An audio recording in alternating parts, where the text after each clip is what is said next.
birthday to me. Happy birthday to me. Happy birthday, Talking Bollocks.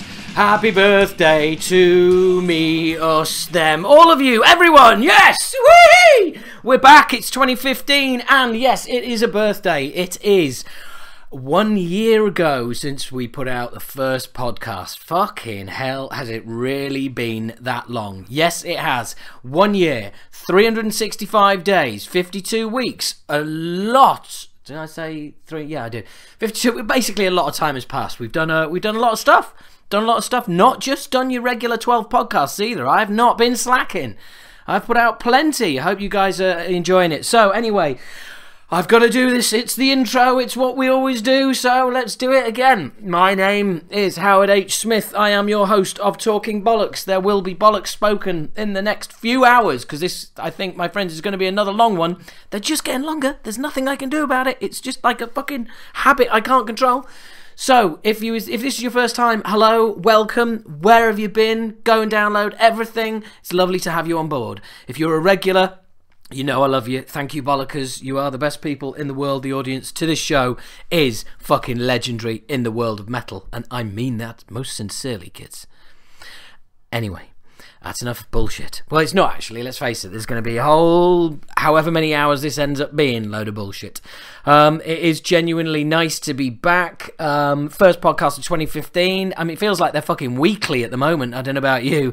It's getting a bit ridiculous with all that shit that went on over Christmas and New Year. Hope you all like it. Had great feedback from those of you who do occasionally feedback. Had great feedback on the thrash metal specials, and you guys seem to be loving the Jem Howard edition as well. So if you're listening and you haven't got round to listening to that one yet, then you've got all these in the wrong order, you dick.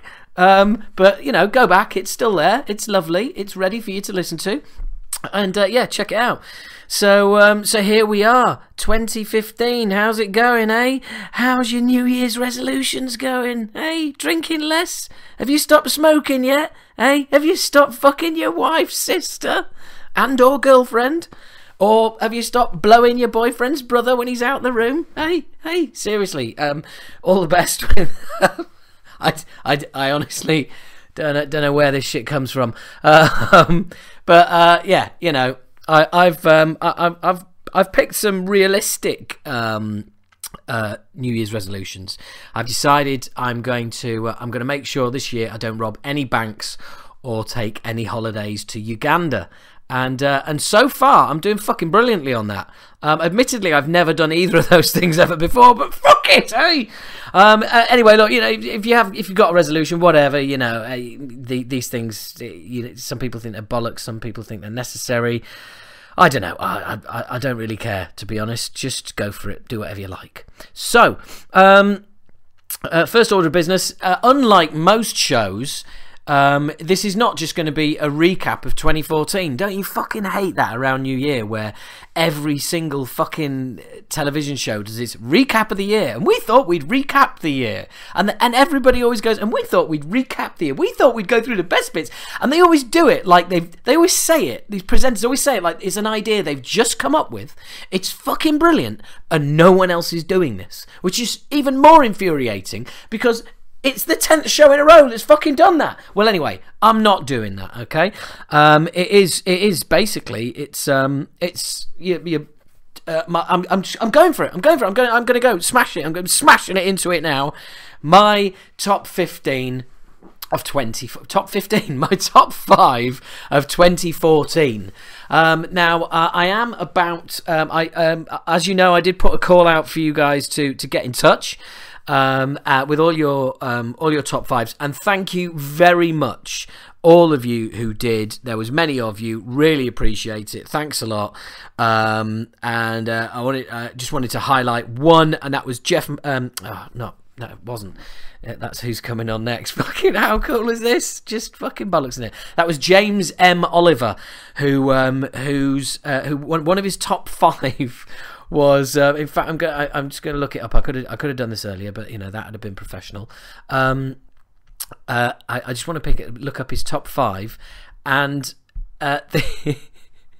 his 5th in his top 5 was an album by a band called Wife, What's Between. Now, I haven't Googled it. I haven't looked up. I just want to say that is the worst band name I think I've ever heard. Wife.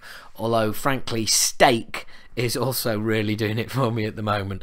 But anyway, thank you, James. And ironically, thanks for your top 5. And but James also highlighted something that I wanted you guys. If any of you got any ideas of bands that you'd like to hear on the show, then go for it. By the way, I know I've gone off on a fucking tangent, and I said I was going to be doing with 2015. All right. Oh, tangent. That reminds me. Let's go off on another tangent. Whilst I'm on a tangent, and I did come up with top 5 overused phrases by me on the podcast, right? And these are, how cool is that? Yeah, that's well and truly done. Awesome, which I say a lot. Really, really cool, which is starting to really, really annoy me. So, well done if you're out there and not getting annoyed by that. My chat with, I mean, even when I said it then, it sounds like Alan Partridge, doesn't it?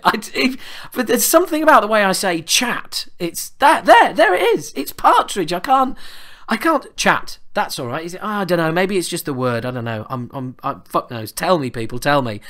What the fuck? That's another phrase overused. And then finally, apple cunts. But I'm going to keep using that as much as possible because I do believe that Apple are cunts. And just to add to that, I was talking to I'm on like tangent number 3 now. Don't worry, I haven't forgotten. I am going to get back to best of 2014. On a complete tangent, I did hear from a listener recently that over the last couple of weeks, apparently the podcast stopped downloading, and he's got loads of podcasts and hasn't been able to catch up with it. Actually, the guy I've been talking to is John Murphy, who's a stand-up comic who's going to be coming on here soon, but he's only just beginning to wade through the summer podcasts. So how weird is this, John, hearing that you're going to be on a podcast that you've already been on because you haven't got to this one yet? Hey, fucking strange, innit? Anyway, time. So yeah, actually he was saying that it just stopped downloading, and then all of a sudden a few weeks ago it started downloading again. So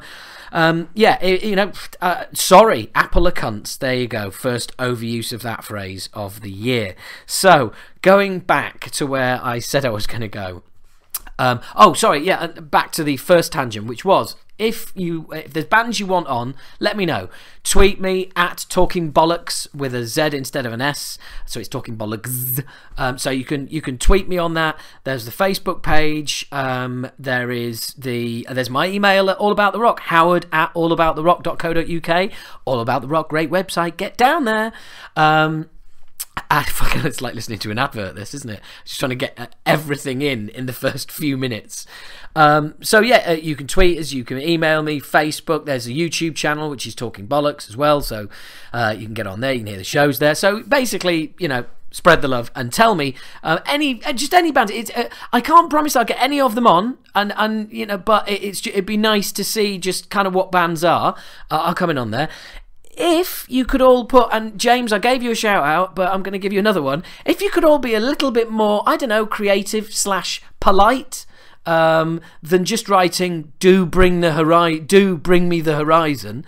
It might be nice, I don't know, chuck in it would be cool if you could get, or I don't know, do bring me the horizon, please. Unless you walk into pubs and go, give me beer, or give me that now. But yeah, if just give me a little bit of background to go on, that'd be cool. Or just I don't know, manners cost nothing, don't they? God, I'm such an old cunt. First cunt of the podcast, folks, of 2015. So my top 5 are in this, or in no order. Sorry.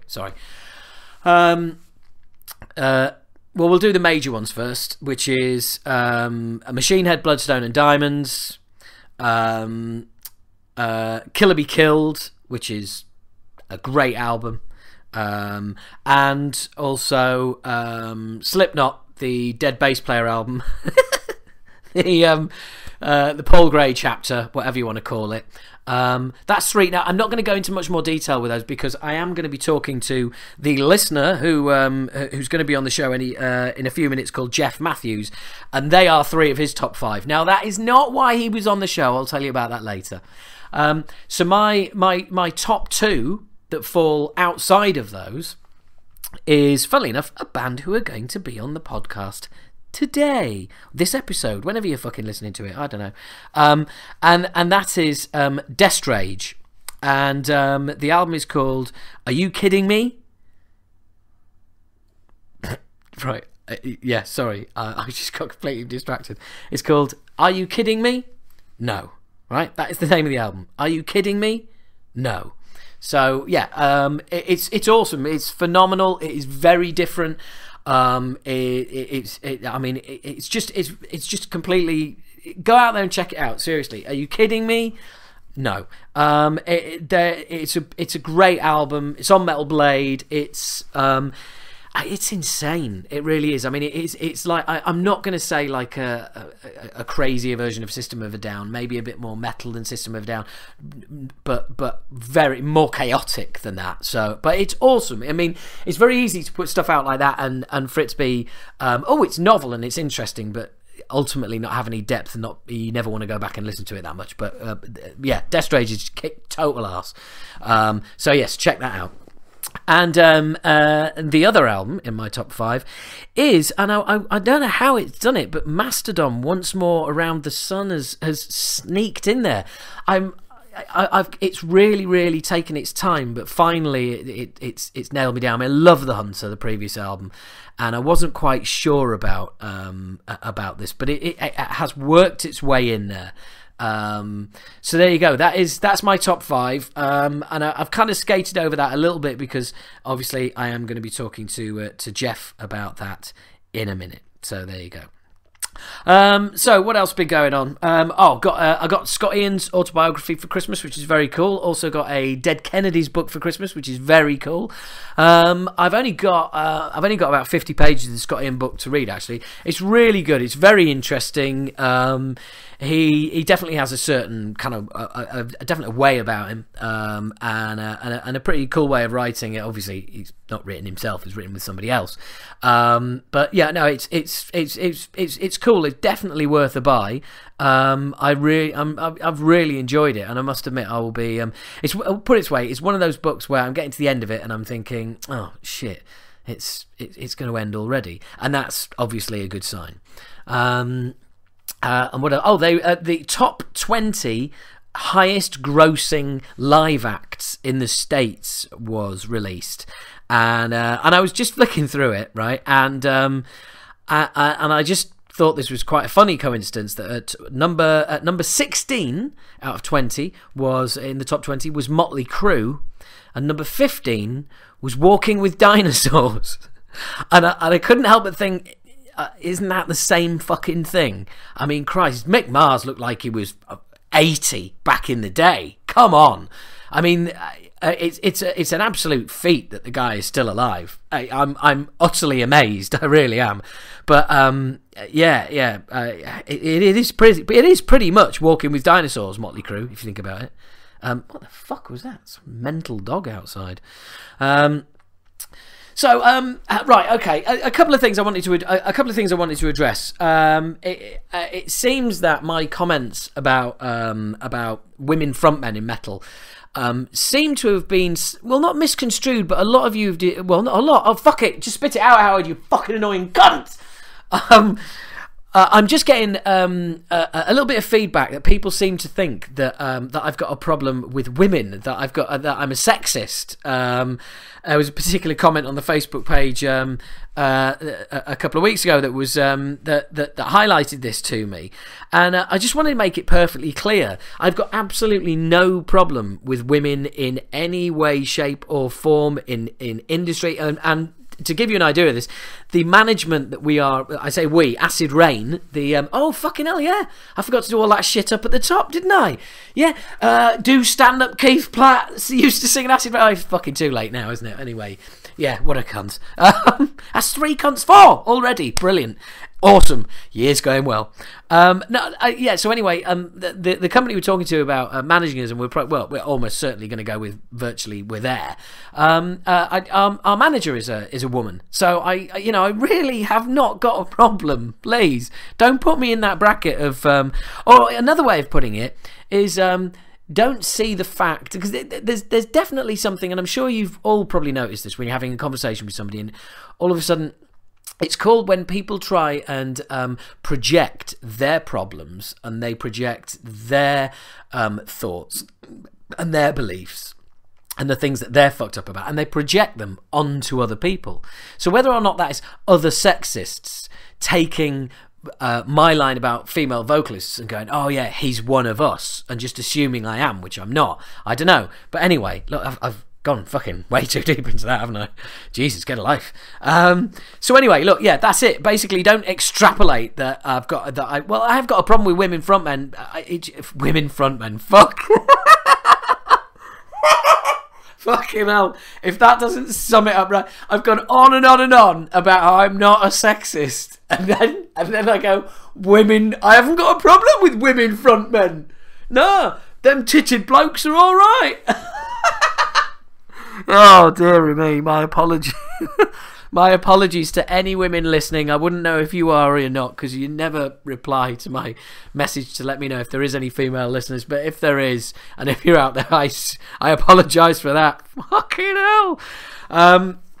So yeah, anyway, look, yeah, don't extrapolate the fact that I don't like any women fronting metal bands at the moment. I mean, I'm well aware that I'm in a minority. I'm well aware I'm not getting it. I was at the Arch Enemy show with their 15 endings to that fucking gig, and people were loving it. People were lapping it up.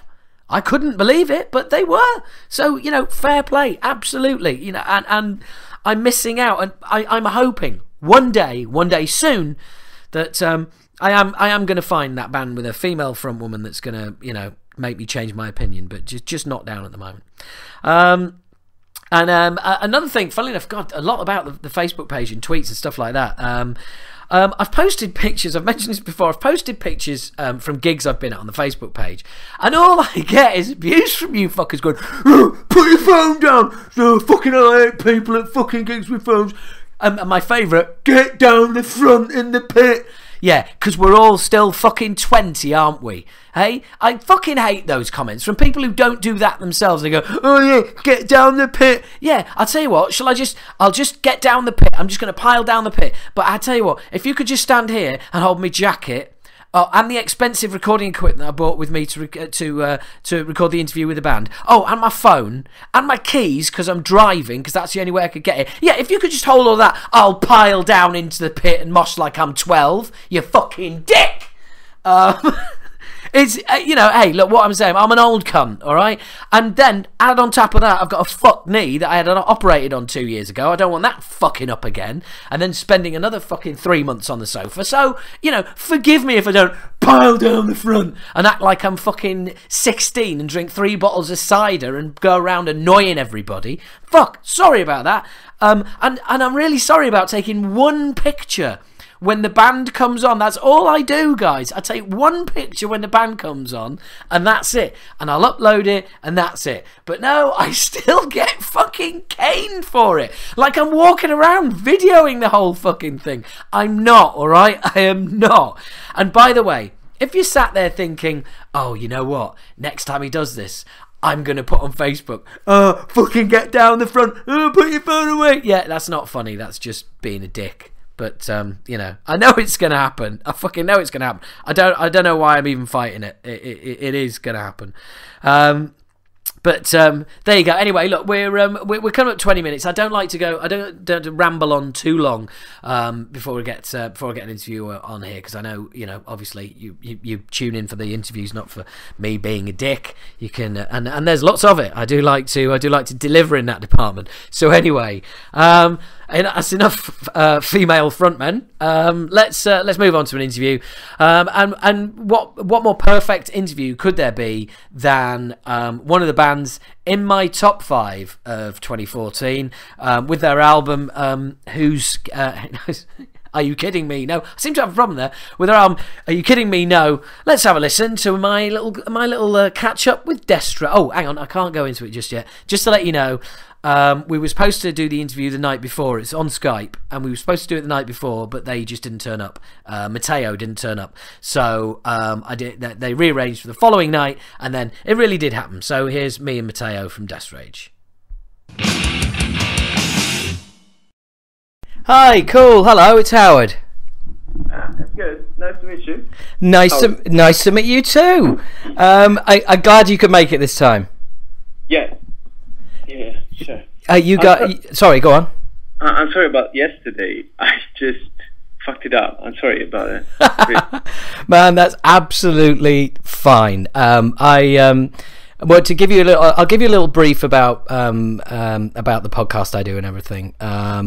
Which will tie in with why it was cool us missing each other last night. I used to sing in a thrash band back in the day called Acid Rain, an old UK thrash metal band, in the height of the old days. And then I've been a stand-up comedian for the last 15 years. Big jump. Well, if you heard any of Acid Rain stuff, maybe not such a bigger jump. Oh, I should go and check it out then, if it's so funny. Like, so you were bonding together comedian skills and singing skills. Yeah. I mean, it's kind of like, which is why I kind of feel an affinity for your band, because it's nice to see a band who have a sense of humour. Yeah. No, we don't have any sense of humor, man. We're totally dumb. What you read is what we mean. I mean, stupid. We're plain stupid. Yeah. Excellent. There's that sense of humor again. So it basically, it was cool because I had a show last night anyway. So when you weren't able to do the interview, I was able to leave the house and get to my show early anyway. So it's all good. No worries. That's good. So we're even, because tonight we're leaving in half an hour for a 10 days tour. So yeah. Well, as we speak, actually, the other in the background, labeling strings, putting stuff on the camper. I was doing a little bit of cooking for tomorrow. Yeah, it's pretty much. Yeah. So everything's going on in the background. Have you got? Is the whole crew's there? Yeah, but they're super silent. I'm really amazed. Oh right, okay. Well, hello everybody. Hello from the UK. Why aren't you coming here? Oh, we don't know. We don't know about that. We were just told that somebody else was going along with the tour for the UK, but we're gonna make it up, and we're coming next time, hopefully. Yeah, cool. That'd be great. Have you? Look, excuse my ignorance. Have you been to the UK before? Yeah, just once for the UK Tech Fest. Oh yeah, sorry. No, I saw that, and I couldn't get to it. It's just way too far away from me, and I was kind of like working myself as well, being a weekend. But is that the only time then? Is that sorry? That's the only time then. I didn't understand your question. Sorry. Oh, sorry. That's the only time you've been to the UK. Yeah, that was the only time we've been to the UK to play. Yeah. Cool. So really looking forward to make it more there, because it was a bit of a proof for us to go to such a big festival and see how the audience were judging us, and it was good. We were a bit stressed about that, about you English people with weird sense of humor bringing together thrash metal and comedy and that comedy. Like, how are this guy going to take us? Oh man, yeah. Well, you see, if we'd had this interview beforehand, I could have told you the old, heavy tunes and a sense of humour. We'd have loved you. Wow. Well, I'll take it as a compliment, I think. Oh yeah, it is a compliment. Believe me, it's a compliment. In fact, the nature of this interview is this is probably not going to go out until the January edition of the podcast. Okay. But the nature of this edition is that the January edition will be me kind of doing a quick rundown of my 5 favourite albums of the year, and you guys are definitely going to be in there. So it was. Wow. Oh man, I mean it's incredible. I feel so lucky that I've discovered you guys. Really? Oh. We find so lucky that we can be in your top 5. Well, I'm afraid you don't win anything. There's no prize. But hopefully, the thousands and thousands of people that listen to the podcast. I mean, I've been championing your album and telling people to check you out, and hopefully, making another appearance on the podcast in January. We'll send people your way, because the guys who listen, my audience who listens to the podcast are open-minded, very very cool old school people. So there'll be CDs purchased. This is amazing. We cannot ask for more. Really? Well, and I have my CD of your album right here, and it sounds incredible. Great job, man. Great job. Thank you very much. It's kind of like, I don't know. As an outsider looking in, does it feel like, Metal Blade? There's a big push. Is this like a kind of a rebirth for the band? Yeah, definitely, because we were never signed to, Metal Blade. Can I call it a major? Well, a major in the extreme music. Yeah, these days, fucking anything's a major. Yes, everything that is not a garage is a major. Yeah. So we never had this experience with any big major before. So this is a huge step ahead for us. Mostly because we made it over ocean. That never happened. With Metal Blade, we sent them the first 2 CDs, and we just got this super nice answer that is blah blah blah blah blah blah blah. No, not interested. Blah, blah, blah. So the third time, we were a bit lucky for that. Well, actually, the European Metal Blade didn't like it at the beginning, and then the American Metal Blade took over and probably explained the European guys, no, this is going to be good. Listen to that, give it a chance, and then finally we signed the contract. That's so weird that you're a European band and the European label didn't get it, and it took the Americans to explain it. Of course, yes, right. It's so weird. We were quite surprised of it, and perfect. Oh, that's yeah. No, I mean, it seems like you've really it's really taken off. I mean, this tour you've got coming up is just a perfect lineup for you guys. Yeah, and we were a bit sad when the Faceless dropped the tour because of the change of the lineup. They're having so many problems, and then right after, I mean, maybe a couple of hours after, we just had the news that the Safety Flower were popping in, and it was just great. It was just, wow, what a perfect cabaret of bands. There's so much going on, and this way, every band is from a different country. That's amazing. We're gonna have such good time. It is an international metal cabaret. Yeah, a circus going around Europe. Yeah, because it's like Protest the Hero have got a unique sense of humour. They're really cool guys and have a fun time live as well. I mean, I'm looking forward to seeing the show in London. Obviously, not as much as I'd be looking forward to it if you guys were on there, but so you can't have everything.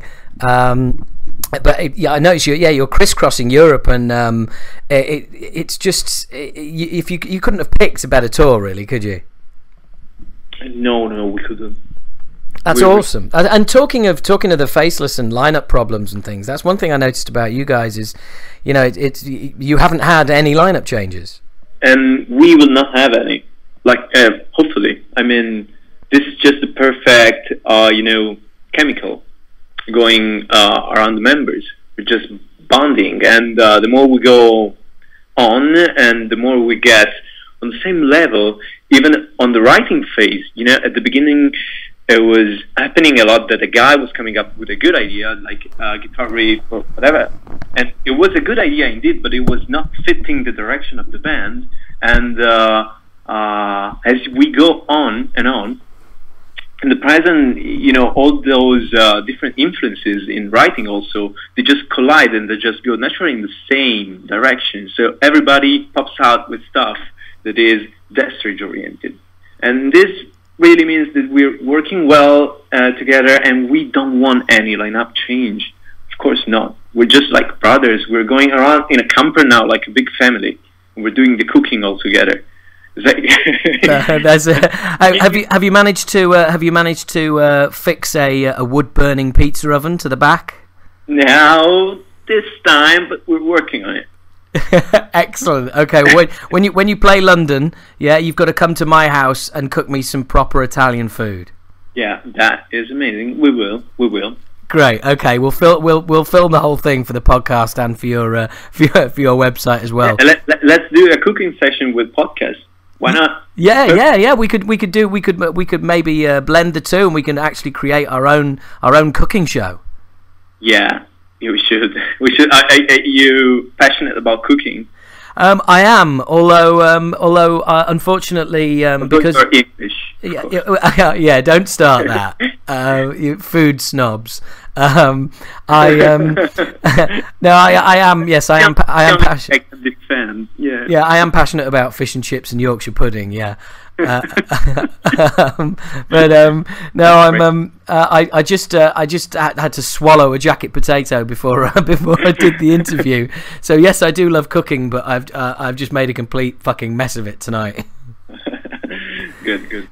But and you guys, I know, I've been to Milan many times. I'm at least sort of 7 or 8 times. What part of Milan are you guys from? Are you all from different parts?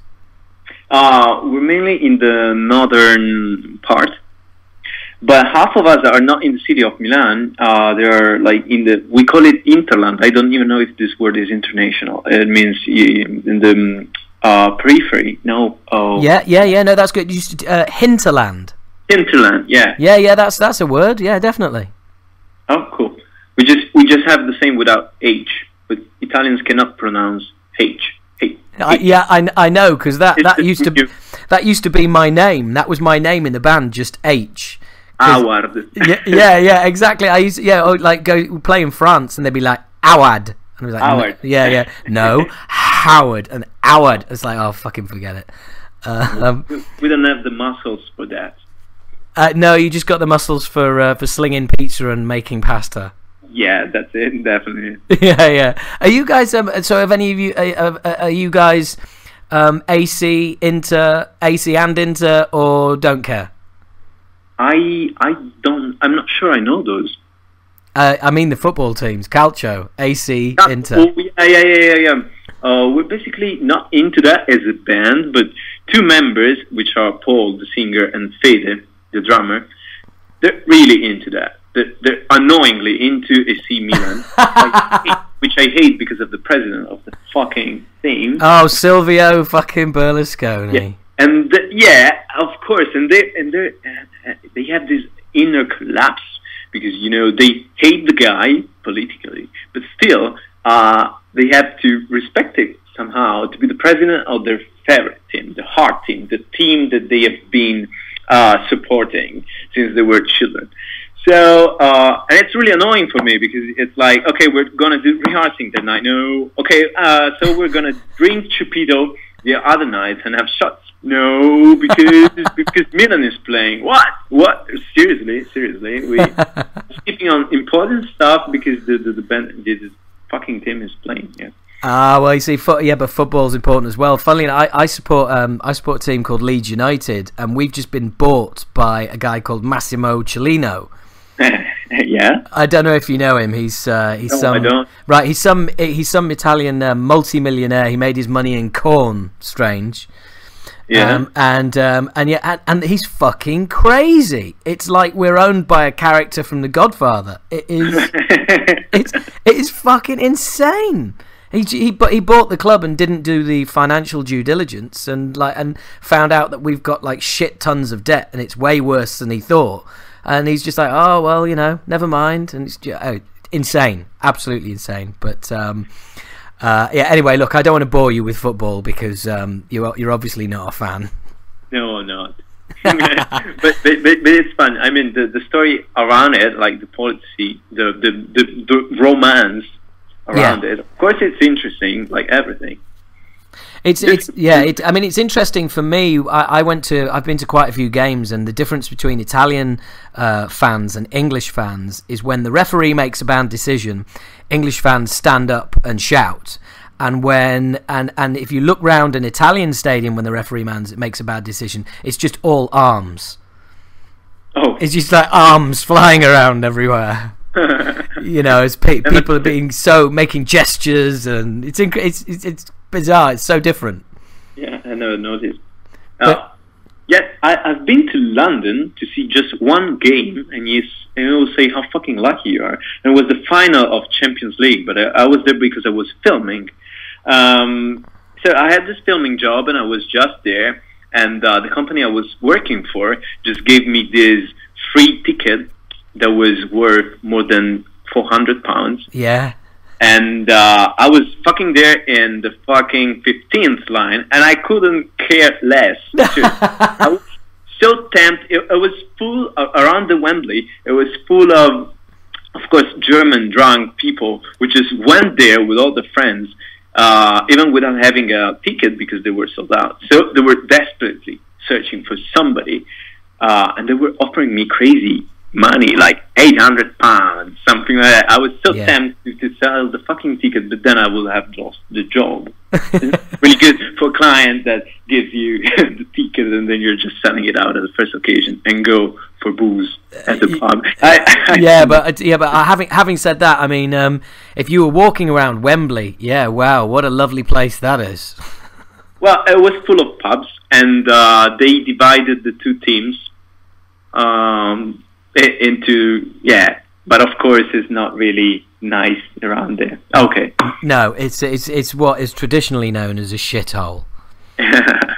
Fucking horrible place. But getting back to the band.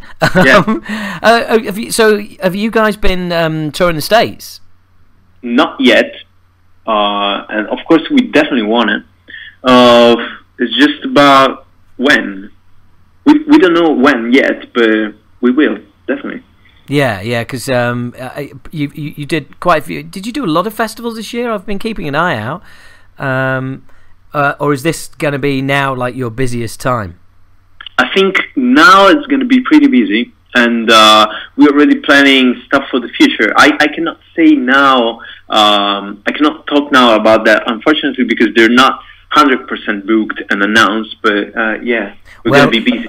Well, this isn't going to come out till January, Matteo. So you could just maybe tell us now, and if it doesn't happen, I'll take it out. I will maybe email you. What about that?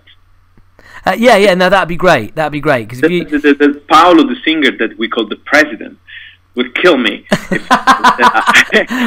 President Paolo. He sounds like Berlusconi. He'll have you killed. No, because he's just the cool guy. He never gets upset. Yeah, and everybody is referring to him, so we just call him president. And he also loves to be kind of cozy. Like, we reserve the best spot for him on the bus, so he can sleep and well, not get angry. he's the singer. He's Precious Cargo. Of course, for that. But he's doing a lot of other stuff. I mean, for the band, he's taking contact with pretty much everybody that is orbiting around the band, and his eyes are always above all the matters that are around music. I mean, today bands don't play only; they did so much stuff, he's always controlling that. Yeah. No, I'm just in charge of videos and graphics, and I do all that shit, that creative shit. Where when it comes to, logistics, managing, President Paul. When it comes to, be nice to people and talk nice if there's a problem, President Paul. Yeah. Well, that like you said about the lineup being perfect and everything, and that's incredible. Just you mentioning it there, the way just the natural division of labour is just seems perfect. I'm beginning to understand what you mean by this kind of unique lineup that just works. Yeah, of course. Everybody has his own stuff to do besides writing and playing music and recording, of course. Yeah, all the rest is covered by certain people, and we know who's gonna do what and when, and it's just working out. In Italian, they have a huge tradition for artisanal business family, run by family, and we're just like one of them. Business run by family. Yeah, I know what you're hinting at here. We fuck up big companies, you know, they collapse, they sell, Americans buy them, Chinese buy them, but small companies made of artisans, and that they do the same thing from generations, I don't know, building fireplace, whatever, they're just great, and probably this is in our blood. Oh, right, yeah. I mean, building fireplaces. Always the first thing. Yeah, well, the incredible thing to me is that, as well, is that when you talk about the lineup and being, you know, very close and not wanting any change of it, it's not like you guys have only just got together. I mean, you know, you sound as passionate about the lineup as say when I talk to a band who's just had a lineup change or something, and they say, oh, you know, this is great, this is perfect, everything's working really well, but it's been re-enthused by a new guy joining. But you guys have been together for what, 7 years now? Let me think about it. Maybe more, 8. Yeah, 7, 8 years. Wow. Yeah, and the last one who made it in the band is the sound engineer, and he also recorded our album, so he's always touring with us and stuff. And it took a while, you know. Once a small group of people know each other so well, then it takes a while for somebody else to fit in a perfect way. And now it's just a larger family. So I will never change that. Having somebody replacing somebody else would destroy us. Yeah. In terms of mood, in terms of so much. Yeah. That's so refreshing to hear, I have to say, because especially in the current climate of members seem to be interchangeable in bands, and there seems to be a very sort of members not going on tour and being replaced by somebody because of, you know, various reasons, and there's just a lot of, I'm going to sound really old here, but there's just a lot more kind of changing around than there used to be back in the day, whereas you seem to be a much more traditional, holistic approach. Yeah, from that point of view, I think we're more like the bands back in the days, just like you said, more passionate about the unity of the thing. Holistic approach, I like that. Yeah, because when you see, I mean, I'm obviously, I've only sort of come to the band to discover the band since the last album, but having kind of entered your world, it seems like, to use that word again, that holistic approach, everything kind of links together. You know, it's quite clearly thought behind it. There's passion. There's everything seems, just like I said, to be linked, and it's like this big jigsaw that from afar looks like a bunch of strange pieces, but when you get closer, it fits perfectly. I must say I agree. You definitely need to spend some time.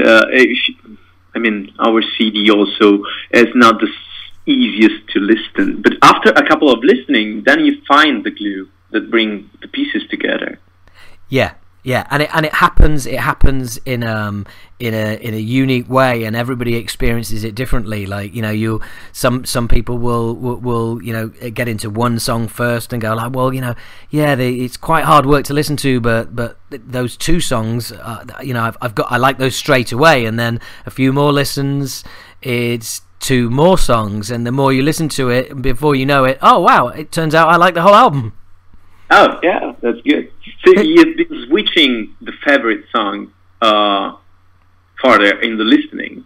Well, which song did you like the most at the beginning?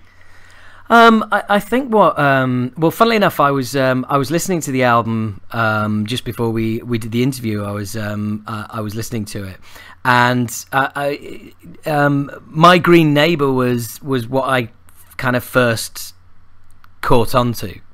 Yeah. But then, and of course, well, the opening track, you know, Destroy, Create, Transform. I mean, that the first time I heard that, I just didn't know. I was like, what the fuck? I mean, I'd heard My Green Neighbor and I thought I knew what to expect, and then I bought the album and put that first track on, and like by the end when it's kicking into drum and bass and everything, I was just going, boy, this is going to be a fun ride. And yeah, completely. I mean, it's just I love I love where the things have no color. Yeah. Yeah. I mean, that to me is just incredible. And I like to play that to people who and say, look, this band is completely nuts, so maybe you should just listen to this. Wow. As a good starting place. I never thought about it as a good starting, but now that you tell me, yeah, it's kind of suitable for many people to introduce the band. I mean, yes, because it's there's just beautiful sweeping melodies, and you know, and it takes you on a ride, and there's it's kind of and don't take this the wrong way. I think you'll know what I mean. It starts out, you know, the first half of the song is quite for you guys normal. Yeah. And so yeah. I mean, like I say, I just, you know, you're in the top 5. What more can I say? Really appreciate that. Oh no, well, thank you. I mean, thank you, and thank you on behalf of all of the people who listen to the podcast as well, because I know I had messages from listeners saying, oh, you know, thanks for mentioning the Destrage, you know, love it. I've gone out, I've bought it, I've downloaded it. So yeah, there's a lot of love from Talking Bollocks, which is the name of our podcast, by the way. It's called Talking Bollocks. Yeah. Yeah, that's which is basically what we end up doing, talking bollocks. Oh, it's really. Yeah, Talking Bollocks. Yeah, we did it for quite a while. Actually. Is that the that's the label ringing up to say, yeah, end the interview? Wait a second. Maybe you're right. You never know. Oh, it's President Paolo. Maybe he's upset because we're late. Ah, okay. Yeah, put him on. Put him on. It just. Oh, we missed him. Yeah, we missed him. Oh, we missed President Paolo. Never mind. Oh, that's such a shame, man. That's such a shame. Well, we'll get him next time when you guys come over to the UK. We'll do a cooking podcast, and yeah, definitely hook up. I'm really looking forward to seeing it. Yeah, but Paolo is really shit at cooking. It was the talking, like, you know, polite talking, punctual, exact, polite talking. Saying all the words right, it's gonna be good, and I'm gonna do the cooking and the bullshitting. Right, okay. He loves inviting us guys to have dinner for some reason, because he's like, hey, everybody comes to my place and we have dinner. Then he opens the fridge and it looks like the fucking Gobi desert. There is some Parmesan ketchup, huge fridge, empty. You know how sad is that? And then we're gonna be what are we gonna eat? Pasta. Oh, with what? With butter. Okay. Enough. I'm really happy when somebody tells us that he loved the album and he got passionate about it, because you know, when we write our music, basically we are not thinking about the listener.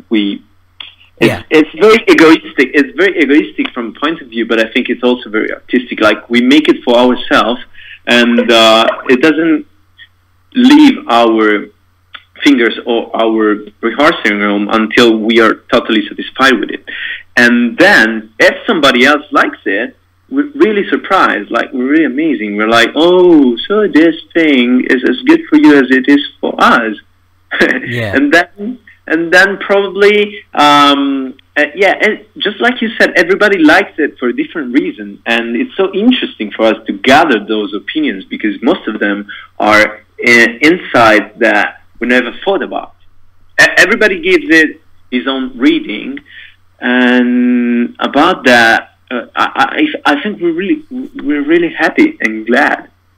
Well, that is the only way to create. I mean, you know, I'm very much the same with my comedy. I can only write what I think is funny, what makes me laugh, and I just have to trust in the fact that I'm going to go out there and do that material, and other people are going to find it funny too, and you know.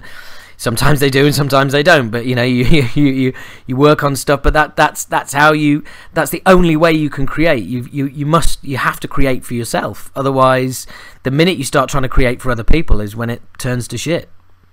Well, it turns to shit, but it's still for many is the way. Yeah. But it's is there much of a comedy scene over in Milan? Oh, it depends because what kind of comedian are you? Stand-up comedian? Yeah. Yeah. Okay.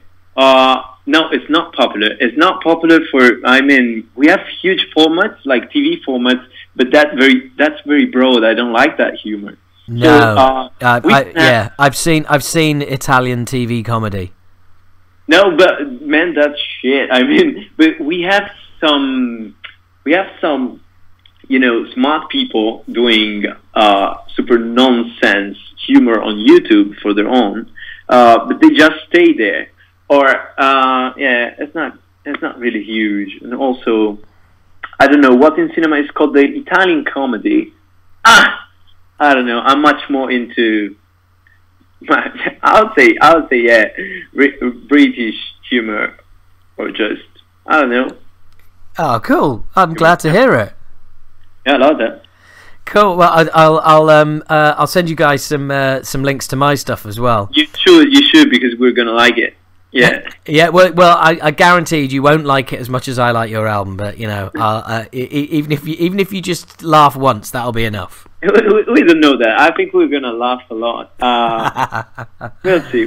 Just please send over. Yeah, I will do, man. I will do. I'll send you a link as soon as I click off on Skype. Although it might be quite difficult to understand because I do a character, and the character is a Yorkshireman. So your English is fantastic, but you may struggle to actually get what I'm saying. But I'll send it anyway. It won't hurt my feelings if you don't like it. But why do you play an accent? Yeah, I do. I perform a character. So and the accent is from Yorkshire, which is very. Oh man, that's gonna be difficult for me. Yeah, I know. Yeah, there you go. I know. Don't feel bad. It's okay. Okay. All right. Well, look. You must be really excited. I mean, this is like the night before Christmas for you, right? Exactly. Yeah. That's awesome. Well, look, Matteo, I'm gonna let you go because I've got to record this month's podcast now. But it's been lovely talking to you. Thanks for making today happen. It's really cool of you, especially when you've got so much to do. Thanks to you, Howard. Hey, well done. Nice. I like it. No, thanks. Seriously. Oh, cool, man. Look, it's an absolute pleasure. We'll try and get some more CD sales out of the listening public, and look, as soon as you come over to the UK, we'll do that cooking show. Okay? Yeah, sure. Well, we didn't talk much of music, didn't we? Don't you want to ask us some standard questions that interviewer love, like what are your influences? Well, this is why my podcast is called Talking Bollocks. Yeah. Because what we do is I had an interview with Bobby Blitz from Overkill, and we ended up man. Yeah, and we ended up talking for half an hour about his wife's Belgian chocolate shop that he helps run in Manhattan, and sculpture, because we're both into like sculpture and shit. Really? And the idea is you just hit the nail on the head when you said, the typical questions that people, and it's like, well, do you know what? I'll leave that to other podcasts, and I'll leave that to other journalists. not that I'm a journalist. I'm not. I'm just a kind of fan, comedian, rampant ego, whatever you want to call it. But the idea is, I love podcasts, and what I want people to get out of this podcast, and seems to be why it's popular, is that people feel like they're eavesdropping on a conversation. Oh, right. You know, they feel, and you know, they just kind of feel like that they get to know people a little bit more outside of the normal. What are your favourite influences? What's your favourite song on the album? Where did you produce it? Why did you use that producer? You know, stuff like that. And also, I hate that. I just end up, you know, looking completely dumb. You know, my eyes just become staring the void, and I'm like, because I never asked myself these questions. I don't know. Like the last interview we went to, the guy asked us, you know, such long questions that in the end you can resume like, what do the public like about you guys? Fucking ask the public. Yeah. I don't know. Yeah, absolutely. And the thing is, I don't know why there seems to be this, you know, this tradition where bands just get asked bullshit questions all the time, and it's the you know, yet another interview, and yet you know, more of the same fucking questions all the time. And I hear and see those interviews, so I don't want to ask all the same fucking questions. And B, you know, I've been in a band. We put 4 albums out. I know how boring it is to be in your position. Yeah, you know. So you know, if you can just sit back and chill out for a bit, you know, it just, yeah, we would just try and make it a bit different, you know. Sure. So yeah, I mean, you know, that was it, Matteo. It was that easy. It was super easy. Cool. Well, look, I'll tell you what. We'll do the cooking show when you're in London, and we'll do another interview, and we'll get and you bring President Paolo along next time as well. Yeah, sure. It's gonna be fun. Yeah. Well, now I've heard all about him. You've got to bring him along. Yeah, definitely. Cool. I'll bring you some fish and chips and Yorkshire pudding. Perfect. And some mushy peas. I don't know what's that. Oh man, you haven't lived till you've eaten mushy peas. Maybe tasty. By the name, I can tell it's good. Okay. Yeah, I mean, I can't describe it really to you, but do you know what? I am definitely going to bring some when you guys end up in London, because I'm based in London. So next time you're over here, we'll meet up, and it's fish and chips, Yorkshire pudding, mushy peas, and cookery show. Mushy peas. Do that stuff grow on plants? Well, they're peas, as in peas, little green peas. Okay, peas. Yeah, but basically they're soaked in water and I can't remember what else overnight for 24 hours, and then you boil them, and they basically become almost like a pea stew. Wow. Okay. And you have that as kind of like a little side dish with your chips and your fish. Perfect. Oh yeah, it's perfect, all right, but it's an acquired taste. Yeah, looking forward to taste it. Okay, all right. Good. Well, look, travel safe, guys. Send us the link to your show, please. I will do that as soon as I hang up. I'll send you a Skype message. Cool. Okay, right. Cool. Look, travel safe. Good luck with all your packing and cooking and everything else. Have a great tour, and I'll see you in London. And once again, thanks on behalf of myself and everybody who listens for such a fucking great album. You know, and really looking forward to seeing you live. Super glad to hear them. Thank you again. No problem. Have a nice night. You too. Take care, Matteo. See you later. Bye. Bye.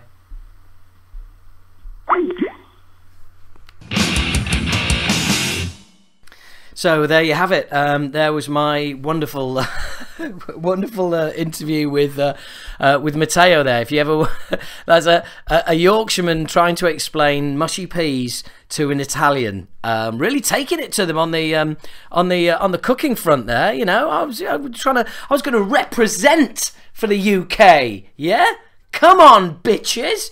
Yeah, don't be slagging off my Yorkshire puddings and my fish and chips. I'm going to stand up for that shit. Yeah. Fucking if you could see me right now, right? I'm kind of like, I've got all this cocky body language, like I'm going to try and knock the microphone out. We're talking about fucking food, but yeah, it was really cool, really nice guys. One of my favourite bits is like when he's like, is that it? Are you not going to ask me about influences and shit like that? It's just like, yep. We're not going to do any of that, because that's not what this is about. Fuck that. I am going to try and lay off this year well, you know, I feel a podcast should sound like you're eavesdropping on a conversation, because I'm fucking sick of saying it, and if I'm sick of saying it, you guys must be sick of hearing it. So I'm gonna lay that one to bed this year. But yeah, we had a really cool chat there as well, and yeah, just the lovely guys. Lovely guy. They sound like a total fucking bunch of dudes. I'm really looking forward to seeing them, and I was gutted because as you heard there, they were touring with Protest the Hero, which was a perfect tour. And the next interview coming up in the podcast is going to be Protest the Hero.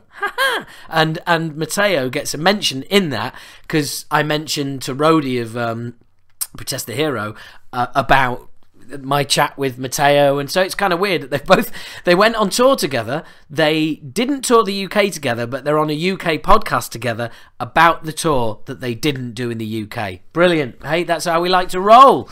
And obviously Protest the Hero was in my top 5 of 2013 as well. So yeah, nice bit of symmetry coming on in this podcast. But I hope you enjoyed that. Certainly worth checking the album out.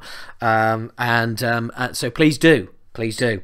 Now, I've got, there's a couple of other things I wanted to mention. I had a little bit, not a pop, but I said my bit about Chuck Mosley a few podcasts ago about him wanting, people to help out with his rent and stuff like that. And I haven't. Don't worry, I haven't gone fucking crazy. But what I have done is I've not rediscovered, because I knew it was a fucking great album, but Introduce Yourself, Faith No More. Man, what an album. There's some riffs on there. There's some fucking riffs. Seriously. If you've never bothered with Introduce Yourself, please do, okay? And now is an era where you really have got no excuse for not at least giving it a try. It's on YouTube or whatever. Give it a listen. And look, yeah, and he's a terrible singer. Yeah, but one terrible singer to another, he's not that bad. So, I'm not helping you out with the rent, Chuck, but I'm trying to help out your reputation. Look, he is a one of a kind, and yes, sure, some of his vocals are like bordering on out of tune and stuff like that, but without him, there is no real thing. There is no band for Patton to join. I mean, he was their first 2 albums. First album, not that keen, but Introduce Yourself is a great album, and I really do suggest that fucking listen to it. And it reminded me of what a great production it was, and of course that was Matt Wallace who produced it. And insanely enough, we actually approached him to produce The Fear. Sorry, I say we, Acid Rain band I used to be in, who are making a comeback this year, so I'll be in again. Keep an eye out, kids. We actually approached him to produce The Fear and to record The Fear, but it was going to cost more money to get him over to the UK than we had for the album. So basically, we could afford to fly him to the UK, shake hands with him at Heathrow, and then put him on the next plane back. That's all we could afford. So yeah, that never happened. What else? Oh yeah, a tip here. Get yourself onto Amazon. There's a link on the Facebook page already, which funnily enough inspired the wow, you promoting something by a woman comment, which was very funny, from our fucking True Belief dude who comments on there. Thank you very much for that, mate. It did make me chuckle. So yeah, it's a book available on Amazon everywhere. So go fucking look for it. Download it. It's dirt cheap. It's by obviously I'm in it. You know, I'm not going to plug a book I'm not in, am I? Well, actually, that's bullshit because I'm not in Scott Ian's book either. Well, I haven't got to the end yet, but I'm not going to be in it. So anyway, yeah, I'm fucking tangent cunt. Sorry. It's called Back in the Metal Days. It's by Isa Brutal or Liza Brutal. She's Italian. She's a lovely lady who I met when I was on tour with Nuclear Assault and Dark Angel back in '89, and we met, and I helped her out. She needed a bus fare, train fare or something like that to get from one country to another, and I helped her out with that or whatever. I'm not going to spoil the stories. It's really cool if you're just into metal. The translation isn't brilliant, but it's not a fucking problem. But if you're just into reading and like about what it would have been like to be living in Italy and into metal in the 80s, it's certainly worth a listen. But she's a really talented girl. I mean, she was in a band, I don't know if anybody can remember Coldface. They were a metal band from back in the day, all female metal band. Hello, female metal musician. I was hanging out with her, yeah, in 1989. Hello, not a sexist. All female metal band, and they were really cool, and we hung out. They came on they actually stayed on our bus. Not like that, you dirty bastards. They stayed on our bus and came to the next gig in the next country, and we just hung out. And they were really, really cool. And I have not seen her since that tour. And it's bizarre because we're friends on Facebook, and I feel like I know her really, really well, a lot better than I do. But it's because we shared these times back in the day. So please do look for it.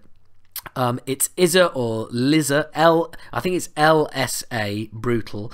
It's called Back in the Metal Days. All you need to do, right, is go Back in the Metal Days and, you know, just check that out, okay? Check it out on Amazon. Just search Back in the Metal Days.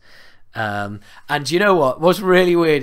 So check that out. I just got a message. I've got Facebook app on this new laptop because it's Windows 8, and I've left it open by accident, so sorry. But I've actually, whilst we're recording, you know, I said earlier about James Oliver just writing "Do me, bring the horizon," and I wasn't too impressed with that. So I did sarcastically, because I will always, you know, sarcasm guaranteed, folks. If you interact with me. I did say, I did post on there saying, well, I'll have to, seeing as how you asked so nicely. Lots of sarcasm. And James Topman, this is a bit weird for you as well, isn't it, James? Because you're now listening to this, but you've already done it. Has just posted, "Thank you, kind sir." Now, how fucking polite is that? Totally over the top and over polite. And rightly, you see, I wasn't nasty, I was just sarcastic. But James, top man, thank you very much. That's made my day. How pathetic am I? Thanks, James. That has made my day. So yes, there we go. Back in the Metal Days, Lisa Brutal. Check it out. Do get it, please. Another story that was in the I can't even believe this is even a story. Ray Luzier, how do you say it? The drummer with Korn, him, yeah. It was interviewed, and there was this long spiel about how downloading, you know, illegal downloading is terrible for music and killing it. And I was like, fucking hell, is it 1990 up in this bitch? It's fucking Lars Ulrich's finally got himself an ally, and it's only taken 25 years for another drummer in a major band to come out and go, yeah, man, this is bullshit. But you know, it just amused me. What can I say? It just amused me. Anyway, there's a couple of other things to talk to you about as well, but I'm going to dive in here with my chat with Jeff Matthews. Now, the reason I got Jeff on and his top 15, and you'll hear us talking about the 3 albums we've got that are similar, which are Killer Be Killed, Slipknot and Machine Head, is that I've spoken with Jeff before. He messaged me through the through Twitter or the Facebook page, and he wanted to, because the Facebook page is getting too many mentions so far. Facebook page. And he hit me up. He wanted some information. I don't know what that was about, by the way. He just wanted to bounce some ideas off me. He's putting together a website for unsigned bands. And so if you're out there, if you know any unsigned bands, if you're in an unsigned band, he's putting a website together just for you, to be able to get your music out there, but to be able to reach bookers and promoters and venues directly. And it's just, the whole thing is kind of like almost like a social network for bands, but not. I don't want to call it that because that's kind of lazy. But I remembered that when he sent in his top 5, and I thought, well, kill two birds with one stone, because I can talk and extrapolate about the albums that I like, and we can also talk about this website. So that's why I got Jeff on the show. So here it is. We only spoke a couple of days ago. This was there's me and Jeff on the phone the other day. Here we go. Let's ring the can.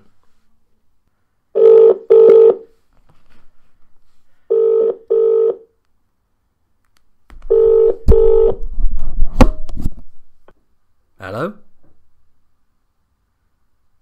Hello? Hi, it's Howard. Bloody hell, what have you got for a phone? I was trying to put it through some Bluetooth headphones. It worked. Oh, brilliant. Well, it sounds like it's breaking up as well. Are you there? Yeah, I'm here. Yeah. Is that any better? Yeah, that's much better. That's much better, mate. How are you? I'm not too bad. How are you? Yeah, I'm really well, thanks, mate. I'm really well. Enjoyed our messages backwards and forwards on Facebook today, like neither of us has got anything better to do. Well, I just sit at work living for these conversations, It's a way of getting through the day. Indeed. Before obviously our previous conversation about football as well.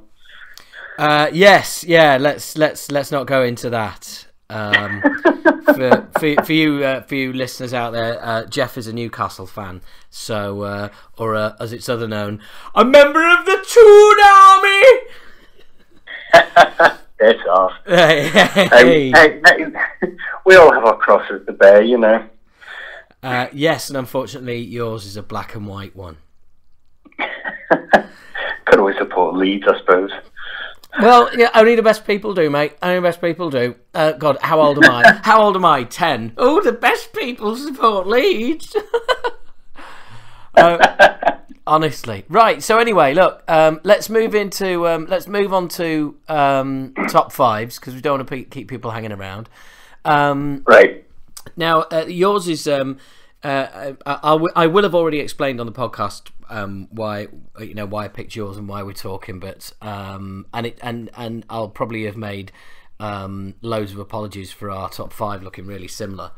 But we've both got. We may as well start out with the 3 that we've both got in common, which is Killer Be Killed, Machine Head, Bloodstone and Diamonds, and Slipknot, the Dead Bass Player album. Yeah. So, which one do you want to do first? Don't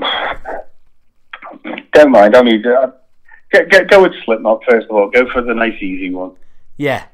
I mean, I kind of, I was a bit unsure at first, because I really liked, the first single that they put out, which was Negative One, wasn't it? Negative One. That was a really in your face kind of song. Yeah, and then The Devil and I came out, and I was like, well, it's good, but I think songs like that really show up the fucking horrendous production.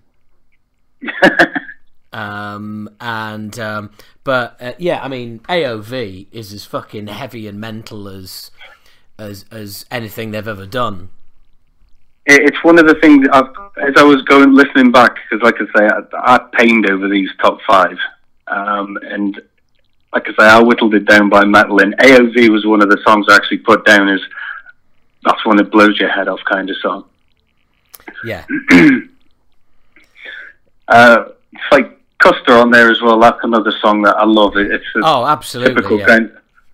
Yeah, it's like the siren at the start and everything, and even the chorus on it. You can imagine that being played at a festival with umpteen thousand people all sort of chanting the same thing. Oh, absolutely. I mean, it's definitely an album with its moments, and I mean, I prefer it to All Hope Is Gone, because for me, All Hope Had Gone. I thought there was some great there were some great moments on that album, but I just found Corey's melodies on that album just to be too cheesy for me. I just couldn't hack it. Yeah. I mean, a lot of criticism I've seen aimed at this album is, it sounds so, Stone Sour 2.1, and you're like, well, what do you expect when you've got the same singer and pretty much the same guitarist, although Jim's left now, hasn't he? Well, yeah, but to be honest, I think that's pretty out of date, because I was accusing them on All Hope Is Gone as being Stone Slip, or Slip Sour or whatever, but and that's what I thought ruined the previous album. So frankly, any Johnny Come Latelys making that comparison can fuck off. It's been there for years. So it's I think it's just a bit weak as a criticism as well. It's like, oh look, 1 and 1 is 2. Like, despite the fact that Corey Taylor has come out and said many times that Negative One is not about Joey. Yeah, about Joey. People still go, oh, it's about Joey. It's like, well, if the guy who wrote the song is saying it's not, and you're just going to ignore what he says, then, I mean, it's fucking pointless. Just make up your own theories about everything, for fuck's sake. Yeah. But what do you think of production? Because I do think it lets it down worse in some places than others. I did use the phrase. At times those drums, it sounds like he's got wet kippers strapped to his fucking feet. And it just sounds like a tramp trying to fight his way out of a bunch of soggy cardboard boxes. I think it's better on the heavier songs. I think it's better. But yeah, there are the odd moments where it does let it down, and you kind of think, could have been better. But for Slipknot, something I kind of factored in for this is the fact that you've lost quite an influential drummer in Joey. People will argue that Tossidy's probably one of the best drummers, or was one of the best drummers around. And you've also lost the bass player. And to still come out and produce an album as good as that, I think that's something that was factored. For me, I certainly factored in. I thought, the things they've overcome and still produce an album like that, I thought, fair bit of credit to them. I agree. I must admit, I didn't bear that in mind when I was judging it. I wasn't like, oh, well, they've lost 2 members, so I'll let them off. It's like, well, no, the album costs the same as the last album, and, so, but I like it. I do. I also think, the one that kills the least, that's a fucking classic track. I really like that. Yes. And yeah, there's all sorts on it. There's all sorts, but definitely I saw an interview with Corey, and he mentioned that Joey was really good in the studio and very influential about getting sounds and themes and things like that. So, and I think you spot him missing there more than anywhere else. Yeah. Because there's no way Joey Jordison lets that fucking drum sound happen for a minute. Mm-hmm. And excuse me for calling that a drum hound for a minute there. my apologies. Well, look, moving on. Let's do the next sort of the next one down, which would be Machine Head, Bloodstone and Diamonds. I am still playing this. I'm still getting blown away by it. Yeah, the last 2 albums by Machine Head didn't really do a lot for me. I was kind of like, same old kind of Machine Head. It was that kind of thing. And then when I've listened to this, it's just like it's not orchestral. It's like violin kind of start to the whole album. It starts off really slow and eerie, and I was just thinking, what the hell is it? And it just builds into this awesome sort of song, and I was just like, that's not the Machine Head I remember. He's describing Now We Die, kids. What? Yeah, I was just telling the listeners that you were describing Now We Die. Yes. Yeah. I'm still at the point where I don't remember song names off the top of my head, but that was just... Neither do I. Neither do I. You know me, I haven't got any memory. I've got the fucking disc in front of me. But that just sets the tone of the album, and Rob Flynn right the way through it. It's like his vocals aren't always in your face. He's suddenly found this sort of softer tone to his voice, which kind of gave him a different kind of aspect to the whole album, and I was kind of just like, wow, it was just something completely different from well, not completely different, but it was like a slightly different twist to the album that I've not really seen or really was used to from the previous two, you know. Well, yeah, I mean, I'll start back from the beginning of what you were saying. I hated the Blackening. I hate that more than Supercharger. It's the worst Machine Head album for me. I think they disappeared up their own arse on nearly every single fucking song. I don't even own a copy. It's the only one I don't have. Unto the Locust, I did prefer that. I thought it was a good album. I thought it was better than the Blackening. I thought, oh, this is more like... But this is just fucking... For me, this has got this so-called epic nature that I just didn't see in the Blackening. And it's kind of like they've taken like the epicness of the Blackening and the straight-ahead songwriting, but awesome musicianship of the Locust, and they've put that both together into this album. And it's got all the standard Machine Head tropes that you'd want. It's got a fucking horrendous ballad. Please, fucking, if they never wrote another ballad again, I'd be a happy man. It's just fucking embarrassing. The fact that it starts with Rob Flynn as well going, ooh, it's just fucking awful. Terrible. Terrible. It's not even a song, it's a joke. It's just, oh, no. Excuse me. But there is also, I must admit, excuse me, I haven't got any Baileys.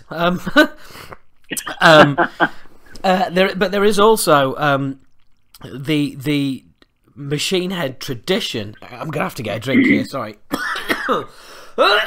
Dear me. Sorry about that. Oh dear. The Machine Head tradition of song intros that go on for about a minute and a half, 2 minutes, and then the song starts. Yeah. For me, that is starting to get a bit wearing. It adds 2 minutes that are completely unnecessary onto Game Over. It does the same to the thing is, once they get into these songs, they are good songs, though. That's the thing. I totally agree. But personally, for me, I mean, "In Comes the Flood" is a great song, but there's 90 seconds of just pointlessness on the front, total pointlessness, and for me, I can always imagine. Right, just imagine if that track went straight into that track, and the songs were actually straight into songs instead of song intro song intro song. And I just think, I don't know, they're getting a bit carried away with themselves. It's a bit formulaic. It's a bit what different weird kind of indie little intro are you going to do now, or is it going to be strings? There's too many strings on the album for me as well. I think, you know, strings are great and they add an impact, but the more you use them, the less the impact they make. And you know, less is more, or less is less, or preferably none. But no, I mean, it's all right, but it just got a bit wearing for me. But having said that, even later on in the album, "Game Over" I think is awesome. It's a great song, and when it gets going with those punky vocals, some review I read said new metal vocals. I was fucking like shuddering when I read that. It's like they're fucking. That's his fucking punk roots there, and I think that's a great song. But again, it's about 2 minutes too long because of a really just overthought intro that does nothing. If it's an intro that adds to the song, I'm on board. I'm all for it. Okay, you know, choo choo, next stop, fine. But yeah, I don't know. Am I talking shit? Do you have those feelings? No, I probably agree with that. Like I say. Yes, get in. You can stay on the call. You agree. Sorry, you've lost my chain of thought there. Sorry. I do apologise. Yeah, like I say, that for the opening of the album, it's a great start. Yeah. And like I say, it builds in and bang, but like you say, that probably throughout the rest of the album, you could probably think, I could lose that there, but... For me, it interferes with the album momentum, because I just think if you chopped some of those intros out, you'd have such a momentum going from song to song, and it just loses it in places. But having said that, it does lose it in places because there's that horrendous ballad, there's the pointless little fucking instrumental that's not an instrumental, which shouldn't really be on there, and bits and pieces like that. Sorry again, I've hijacked your review of it there. I do apologise. No, completely agree. I like you, Jeff. Good. I'm glad I rang you, Jeff. I thought songs like Beneath the Silt, it kind of had a bit of a Deftones kind of feel to it as well. Definitely. I thought but it's fucking immensely heavy. But it is definitely a kind of. I know Rob Flynn's a big fan of friends of the show. Fuck me. He Is Legend. That's it. Who have some sort of Deftonesy touches to them. Have you heard any He Is Legend? I haven't, I must admit. All right. Well, if you like the Deftones at all, it's not like Deftones. It's definitely different. But try He Is Legend. It Hates You. It will really challenge you because you listen to it and go, right, wow. Well, it's definitely not metal, but that fucking guitar sound is metal, and it's just it's a really good listen. Yeah. That's on my to-do list now, then. Stick it on your to hear list. Yes, definitely. Yes. So moving on to the next one, which is also in my top 5, is the Killer Be Killed album. This, when I first heard it, first heard of the band getting together, I must admit, I was a bit kind of skeptical of how are you going to get all the vocals together and the styles together. I thought it sounded like a car crash waiting to happen.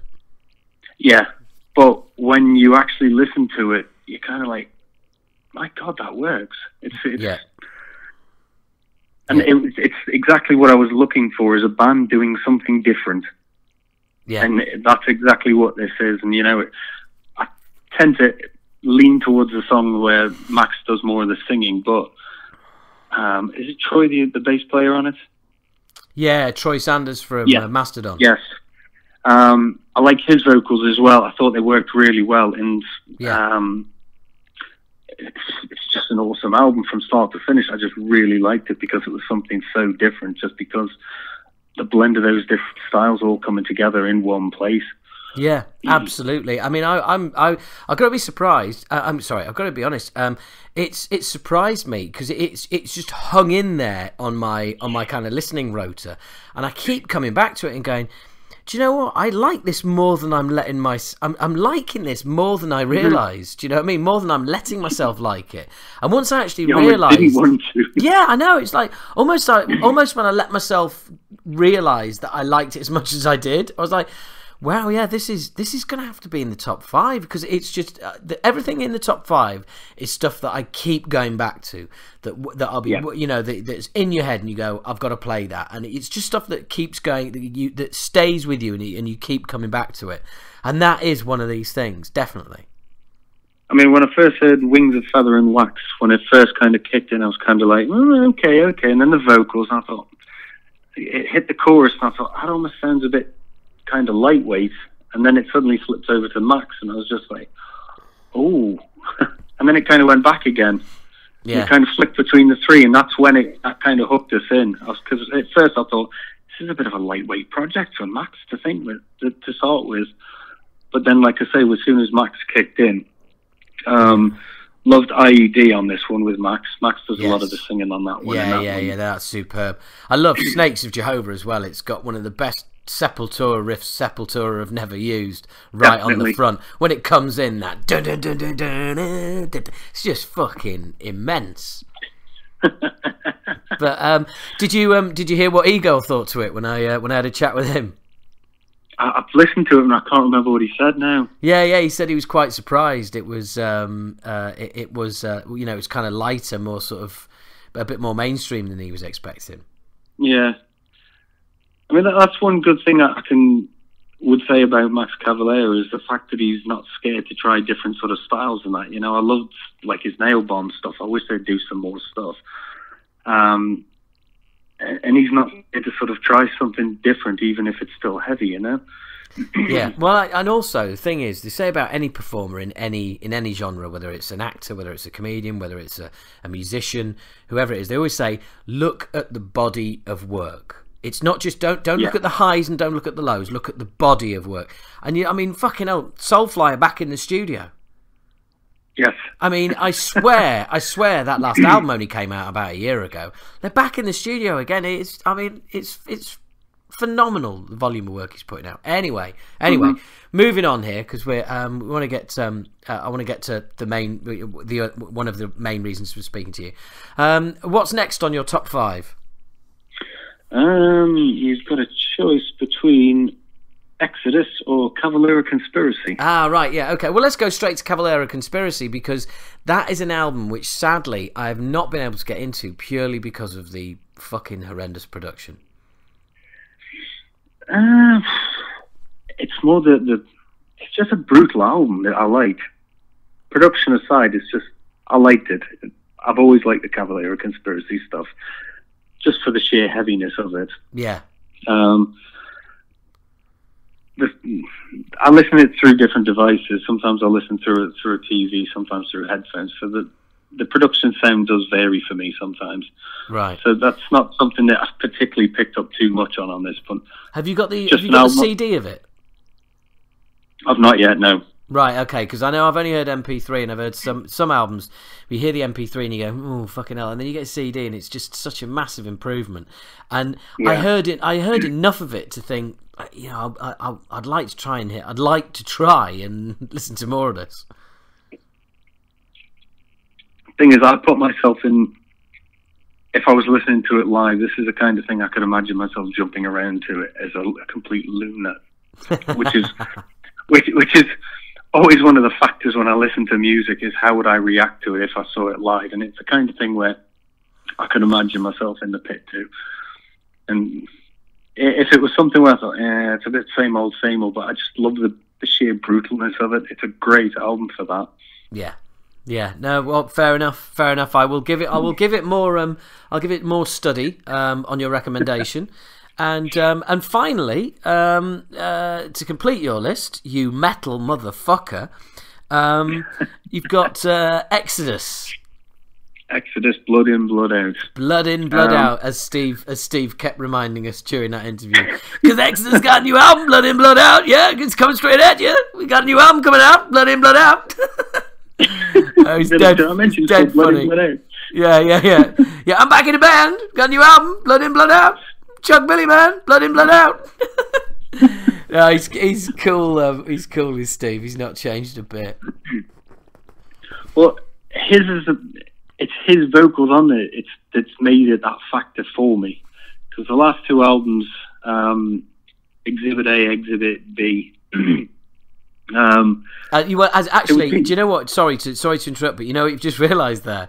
I've just realised that if you can imagine, Rob Dukes, you are on trial for ruining Exodus with your voice. Exhibit A, no, Exhibit A and Exhibit B are right here.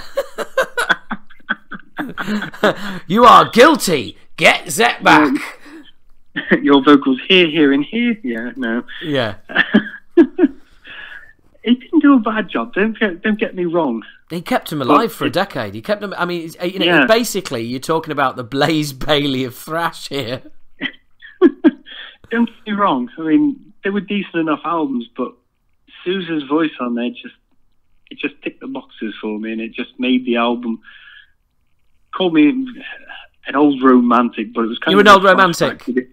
Back to the old days of the Exodus and the Toxic Waltz and that. And that's what it kind of reminds us of.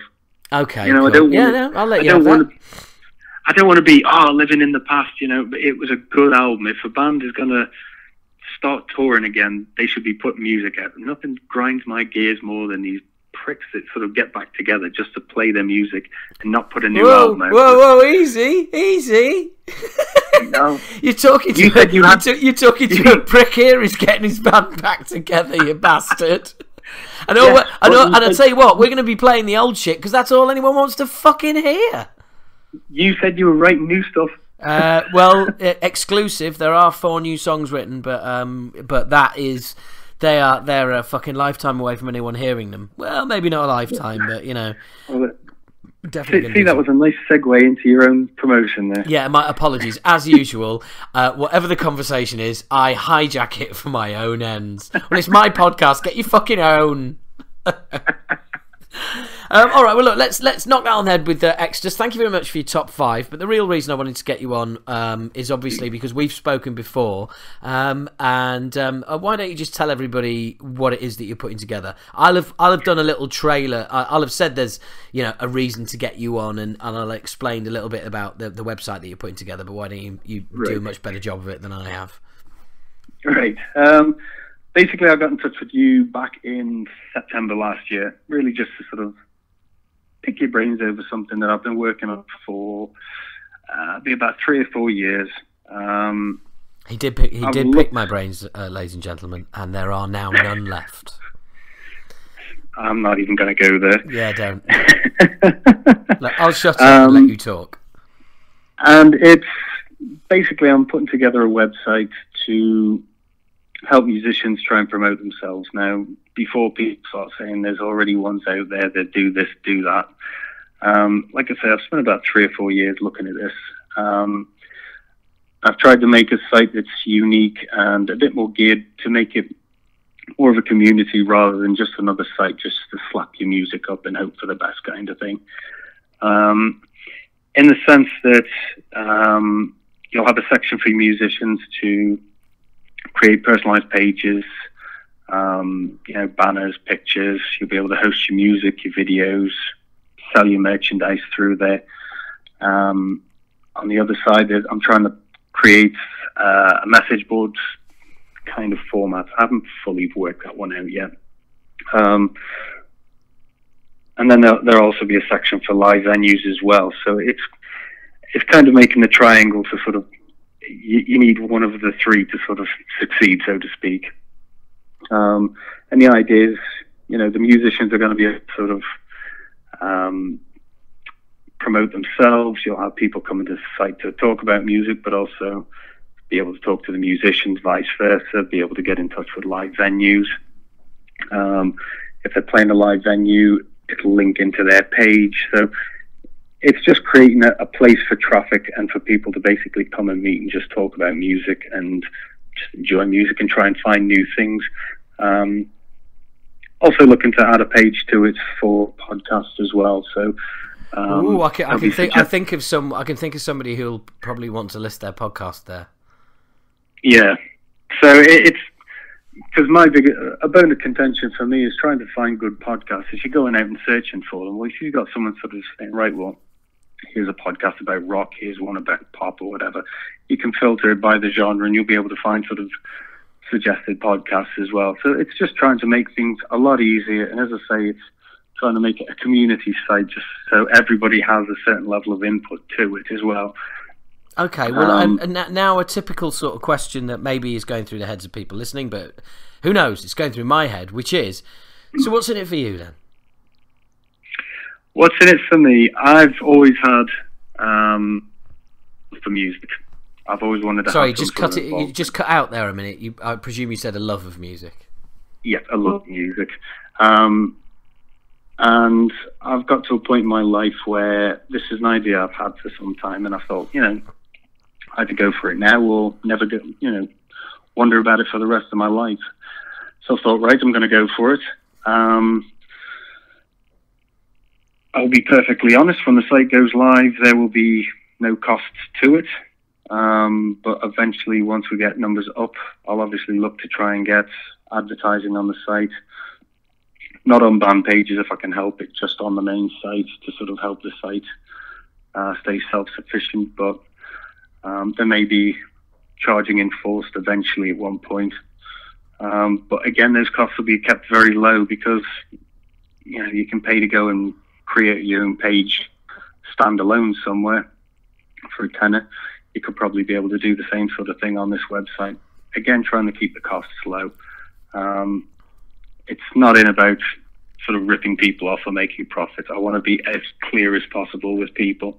And as I say, I want it to be as transparent as possible site. I'm just perfectly honest. If there are costs involved, they'll be up front so people can budget themselves for it. Because when it comes to running a band and trying to manage the funds, if people are taking a percentage here or a percentage there, or it's a site based over in the US and you're trying to deal with them, it kind of clouds your judgment and what you're trying to achieve. So, like I say, I'm just trying to do something based here in the UK. It's not going to be UK specific. In terms of promoting and marketing, it'll be UK specific. But bands overseas, any bands who are trying to break it, want to try and break it in a different country, they're welcome to use the site for that same reason as well.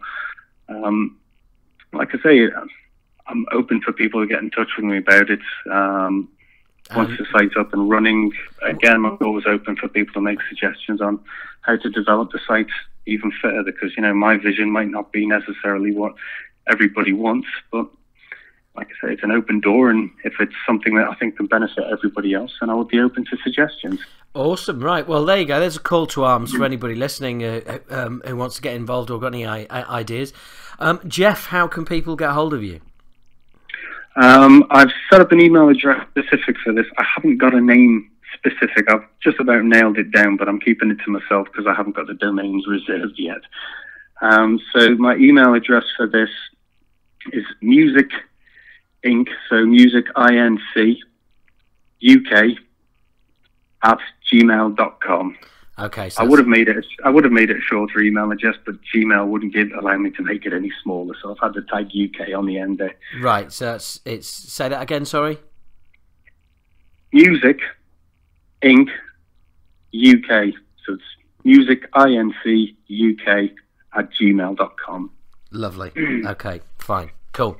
Well, I mean, it sounds awesome, and I mean, when I was listening to that, I was thinking it's quite strange actually, because normally I'm talking to people about, I've always had this idea of wanting to be in a band, or I've always wanted to play bass, or I've always wanted to do this, and I've never spoken to anybody who's kind of said, I've always had this dream of getting into music admin. Do you know what I mean? I've always dreamt of setting this website up and it being a massive pain in the ass. I'll be honest, I've been in a band. We were shit. I do play bass. Hey, don't let that stop you, mate. I haven't let it stop me. And this is just something that's, like I say, it's an idea that started about 10 years ago, and I've started trying to put it into place 3 or 4 years ago. And, if it falls flat on its arse, then, I've tried, but at the same time, I'm just trying to do something that interests me and hopefully helps people at the same time in terms of promoting their own music career and that, Well, you're being a bit of a shrinking violet about this, because you've done this, like you said, you've been working on it for a while, and you're really doing this properly, which is why I wanted to say, kind of, get you on and have a chat, because there's plenty of people out there who are like, I'm going to do this website and never fucking do. But I mean, you've really gone for it. I mean, you've got backing and everything, haven't you? Backing in terms of, I've had to get a startup loan for it. So it's costing me money, man. There you go. But at the end of the day, like I say, if the site breaks even and it sort of self-maintains itself, and I have enjoyment from doing that and finding new bands. Cause is it just for unsigned bands then? Unsigned, upcoming bands. If bands are signed on a label and they just want to create a small web page to sort of test the waters with them, it's open to that as well, So, or is there a way you can, like, basically, so if a band's on a label, you could charge them, or you go to labels and charge them, and they can put all their bands on there, or is there some sort of... Like I say, initially, the initial idea is it's free to get sort of people on the site, people using the site and building its popularity. Once it reaches a certain point, like I say, for maintaining and running the site, because it's not going to pay for itself, so to speak, charging will come in. The idea is there's going to be 3 levels of charging. In that, the lowest level will be free, so anybody can use that. There'll be like a middle and a top level, and the top level will obviously get preference to promotions within the site. But as far as labels go, again, they will be charging there eventually, but you could have a web page of your own for 120 quid a year if you say you're charging a tenner a month. For a record label, if they're trying to test the waters for a new band, then it's probably going to be cheaper than going out and building a whole new page for them, Yeah.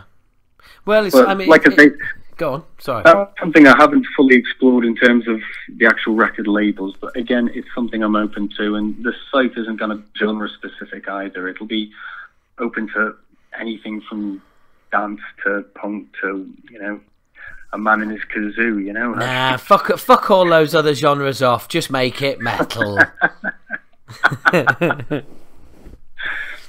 Oh, it sounds cool, mate. It really does. And look, I wanted to get you on to have a talk about this. I know we've spoken about this before, and I wanted to get you back on. And I'll try and get you back on when the site's live as well, and when we've got some more sort of concrete, when you've got some more concrete info, and we'll get all that out as well. How's that? Yeah, that's fantastic, mate. I mean, we're looking about 4 to 6 months until it goes live. Okay. Cool. But once we've got more information in terms of names and domains and everything for you, you know, I'll give you another shout, and I'll be happy to come back on and we'll take it from there. Okay, brilliant. All right, mate. Well, look, it's been a pleasure, Jeff. Thank you very much for coming on to on the podcast. It's thanks for your top 5, and definitely have you on again. Brilliant. Thanks for your time, mate. No worries. It's a pleasure. It's been a pleasure talking bollocks with you.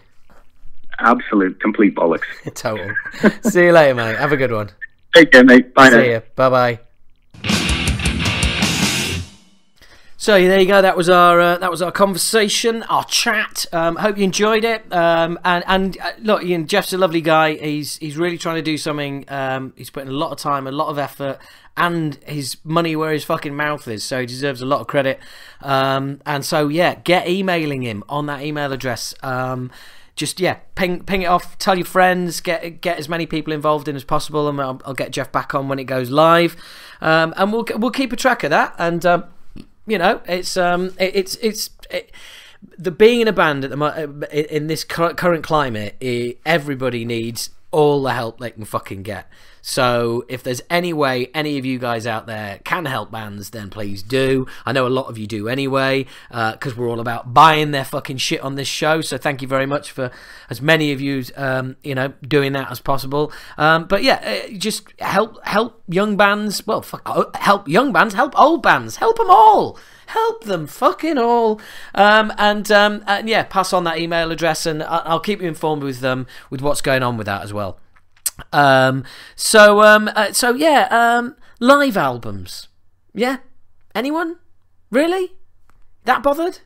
I don't know. I was just thinking it was something I was kind of Craig and I were messaging about it today. That's Craig from allabouttherock.co.uk. Get to allabouttherock.co.uk, your website for heavy metal and hard rock and death grindcore, you fucking name it.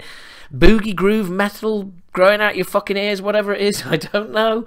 But yeah, go there. Anyway, we were messaging, and I said, live album, you bothered? And he was like, I don't know, unless it's Live After Death or Decade of Aggression. And he mentioned something else as well. So, well, you know, not really. I thought, no, neither am I. I'm really, really not. And I don't know. I don't. Is it just me? Is there anyone out there? You know. So I don't know. If you're interested, if you feel like it, you know, messages. If you don't. But I just thought live albums are a bit of a fucking. It's a bit shit, really, aren't they? They're always just something that. Well, put it this way, it's definitely not one of my. I could not say that there's any live album out there where I go, oh, that's in my top albums. Definitely that. Not at all. Not at all. But there you go. Anyway, I just thought I'd mention it. And the other thing I thought I'd mention is that, yeah, okay, this is a thing, right? And I know some of you who are a bit younger, I might sound like I'm coming across like I'm fucking 80 or your dad or whatever, but there's just something happened recently on Facebook while I was interacting with someone via Acid Rain, and it really fucking pointed something out to me. And since they've announced the reboot of Acid Rain, because it's not a reformation, because there's only 2 original members, it struck me how many people out there read headlines and do not click links and do not actually get not only the full story, actually get what the story is. This came about because on the Acid Rain page we asked what thrash albums you're looking forward to coming out this year, and somebody put Sacred Reich, and I said, well, no. I mean, I wouldn't say me and Phil are mates, but I met him a few times back in the day, like Craig Cicero. And yes, I am working on trying to get him on. Don't fucking get ahead of me, right? I've got this shit tied down. Don't you worry. Anyway, but I know that you know, his standpoint is no new material. He's not interested in doing it at all. That's just not where they're at all. And he said, no, I don't think people want new material. So anyway, I said to this guy, look, yeah, that'd be great, but it's not going to happen. And he messaged me back a screenshot, and it was a screenshot of the Sacred Reich Facebook page, and it was a YouTube interview, and it said, Phil Rind on the possibilities of a new Sacred Reich album. And I thought, oh, right, fuck, he's got me there. So I went to the Sacred Reich Facebook page, I found the YouTube interview, I played it, and basically the guy goes about 5 minutes into the interview, so Phil, I'm sure you get asked this question a lot, and I hope you don't mind me asking it. It's about a new album, new material. And he's like, oh, no, it's cool, you know, you can ask me. Check out my Phil Rind impression, hey, you liking that? And I'm not going to do it again. And he goes, so yeah, you know, new material, a new album. What are the chances? You know, is there going to be some new material? And Phil Rind goes, no, I don't mind asking that question because there is an answer. Yeah, no. He's like, right, so there's no possibility of a new album. No, not at all. Not into it. Not going to be putting anything out. No new material. And I'm like, hang on, what the fuck? You really? This guy has sent me a screenshot of because it says the possibilities of a new, and he hasn't even played the fucking interview. He's just looked at it, taken it as read that, oh, well, that means there's a new album coming out. No, it doesn't. The possibilities, prime example of, it means no. So I messaged him back and went, have you actually played the clip? It says there's no chance of any new material. Oh, right. Oh, yeah. That's a shame, innit? So for fuck's sake, Jesus Christ, you're screenshotting this shit and sending it to me like, oh, there is going to be new stuff. Look at that. Don't just be a headline dick, is what I'm saying. Okay? I mean, no, do what you fucking like. I'm not some wonderful human being who's got everything right. I'm just saying, except on this, you know, if you're going to do your fucking homework, do your homework. For Jesus Christ, I mean, look, people, we announced about Acid Rain at the end of November, we announced it was a reboot, not the original lineup. And still people are saying, is it not the same time? Oh, what do you mean new members? All they've done is just look to the headline and not click the link, not gone to the interview, not look to be. Don't just read the fucking headline. You end up looking like a dick. Simple as that. This is a rule for life in general. Yeah? This is a rule for like, you know, if it says don't feed the bears, don't feed the fucking bears. Yeah? If it says don't climb into the gorilla enclosure, don't climb into the gorilla enclosure. But you know, read the rest of it. Don't just read the headline. It's like you see bullshit headline on a newspaper. That's what it's called. It's a headline to make you go and read it. It's supposed to grab your interest so you go and delve deeper. Not just go, oh, that is it. That's the entire story in one sentence. No, it isn't. I realise I have gone off on that a bit, okay, and more than I intended to, but that's just the way it is. Anyway, fuck it. Let's get into the final interview of the podcast. Fucking hell, are we really up to 2 hours already? Jesus Christ. Well, this is going to be a fucking massive podcast. Because this interview is about an hour and 15 minutes, if I remember rightly. Me and Rody from Protest the Hero really hit it off. There's business ideas. There's all sorts of shit in there. It's a really cool interview. It's one of the most fun I've done. We probably could have done at least another hour. We had a really good laugh. And he's a great guy. I'm sure you're going to enjoy listening to this. And check out Protest the Hero. Fucking just what an album. So anyway, yes, here it is mine and Rody's chat from, this was just before Christmas, yeah, enjoy. Cool. How you doing? Hi, Rody. Nice to meet you. Nice to meet you as well. I'll give you a quick bit of background. Okay. The podcast is called Talking Bollocks. All right. So we will be talking a lot of bollocks. I used to sing in a thrash band years ago called Acid Rain, Cool. A UK thrash band, and I've since, for the last 20 years, been a stand-up comedian. Okay. So the podcast is kind of half metal, half me Comedy. just shouting at the air and talking bollocks. All right. Hence the name. Yeah.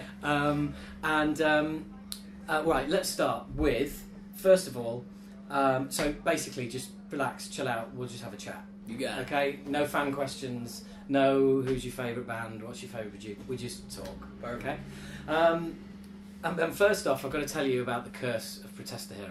Okay. Okay, it starts with your last show in London, where my friend, who had the tickets, got delayed on his journey there due to a security incident in Brixton. Oh. So we rocked up, we missed I think about the first quarter of the show, right?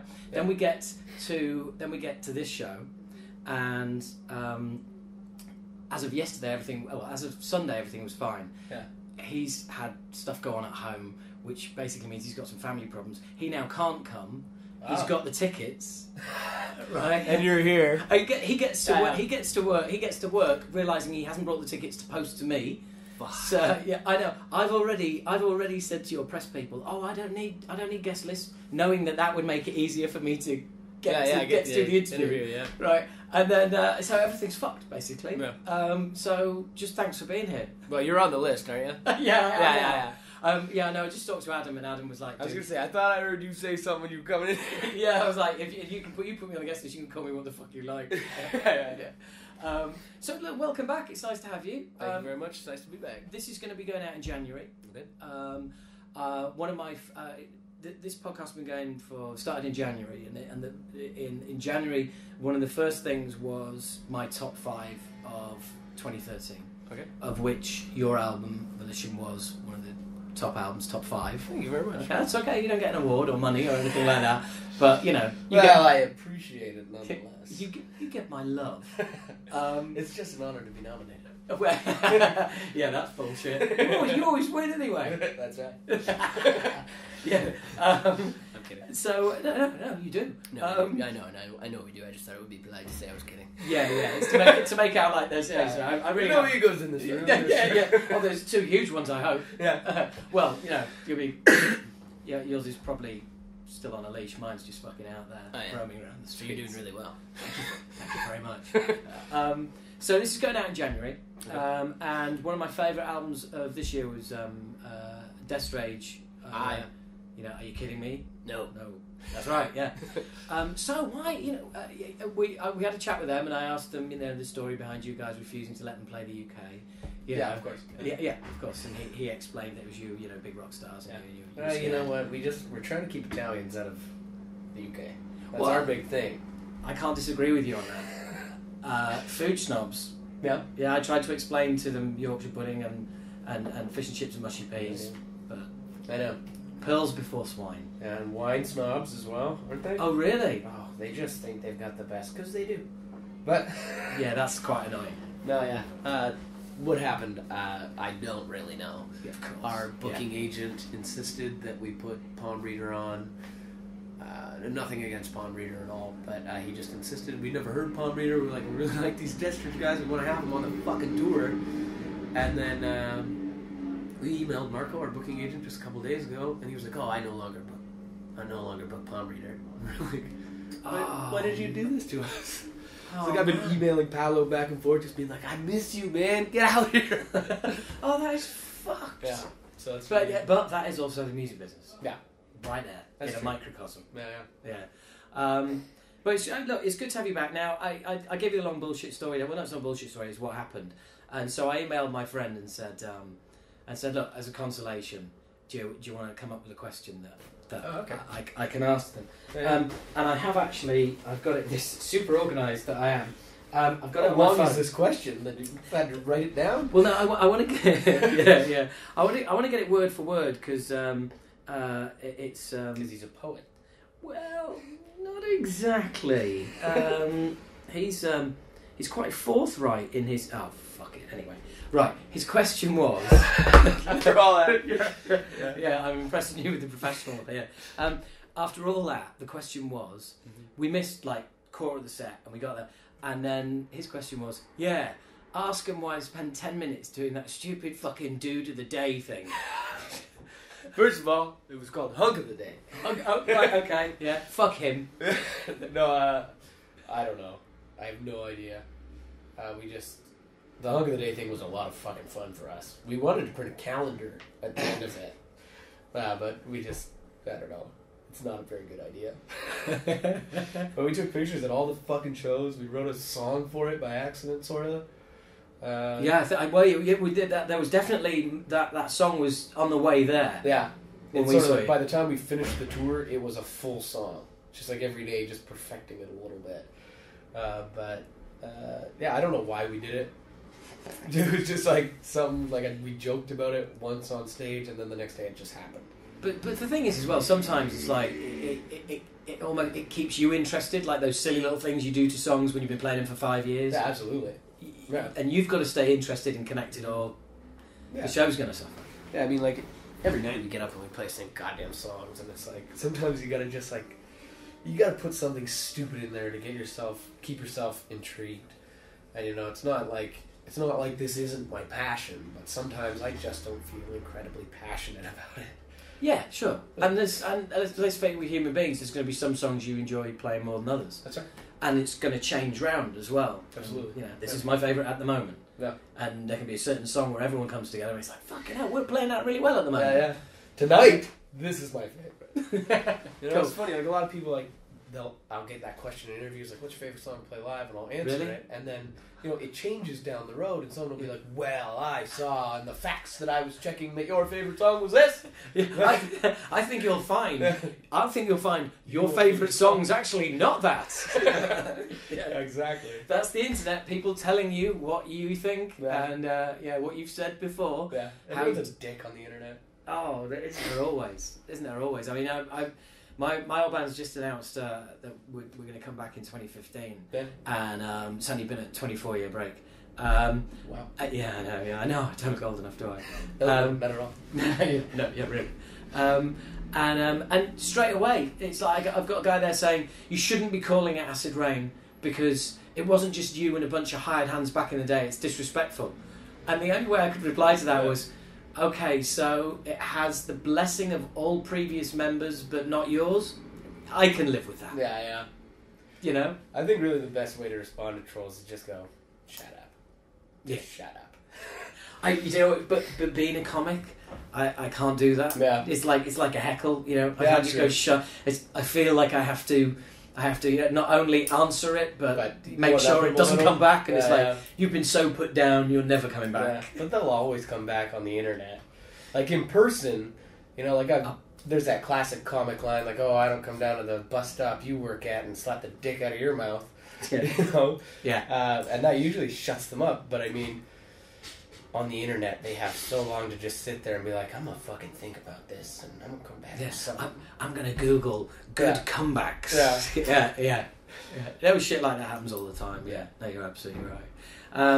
So that's my friend's question out of the way. It's great interview. Chastise you for enjoying yourself on stage. That's the best way to start. That's all right.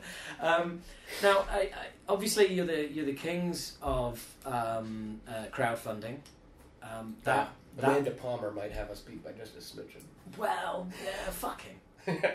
That's my response. Yeah. No, I mean that's insane. For listeners who don't know, how much was it you originally wanted to you wanted to fund? $125,000 is what we wanted. $125,000 is what you wanted, and you ended up with $341,000, and you hit your target in something like 30 hours.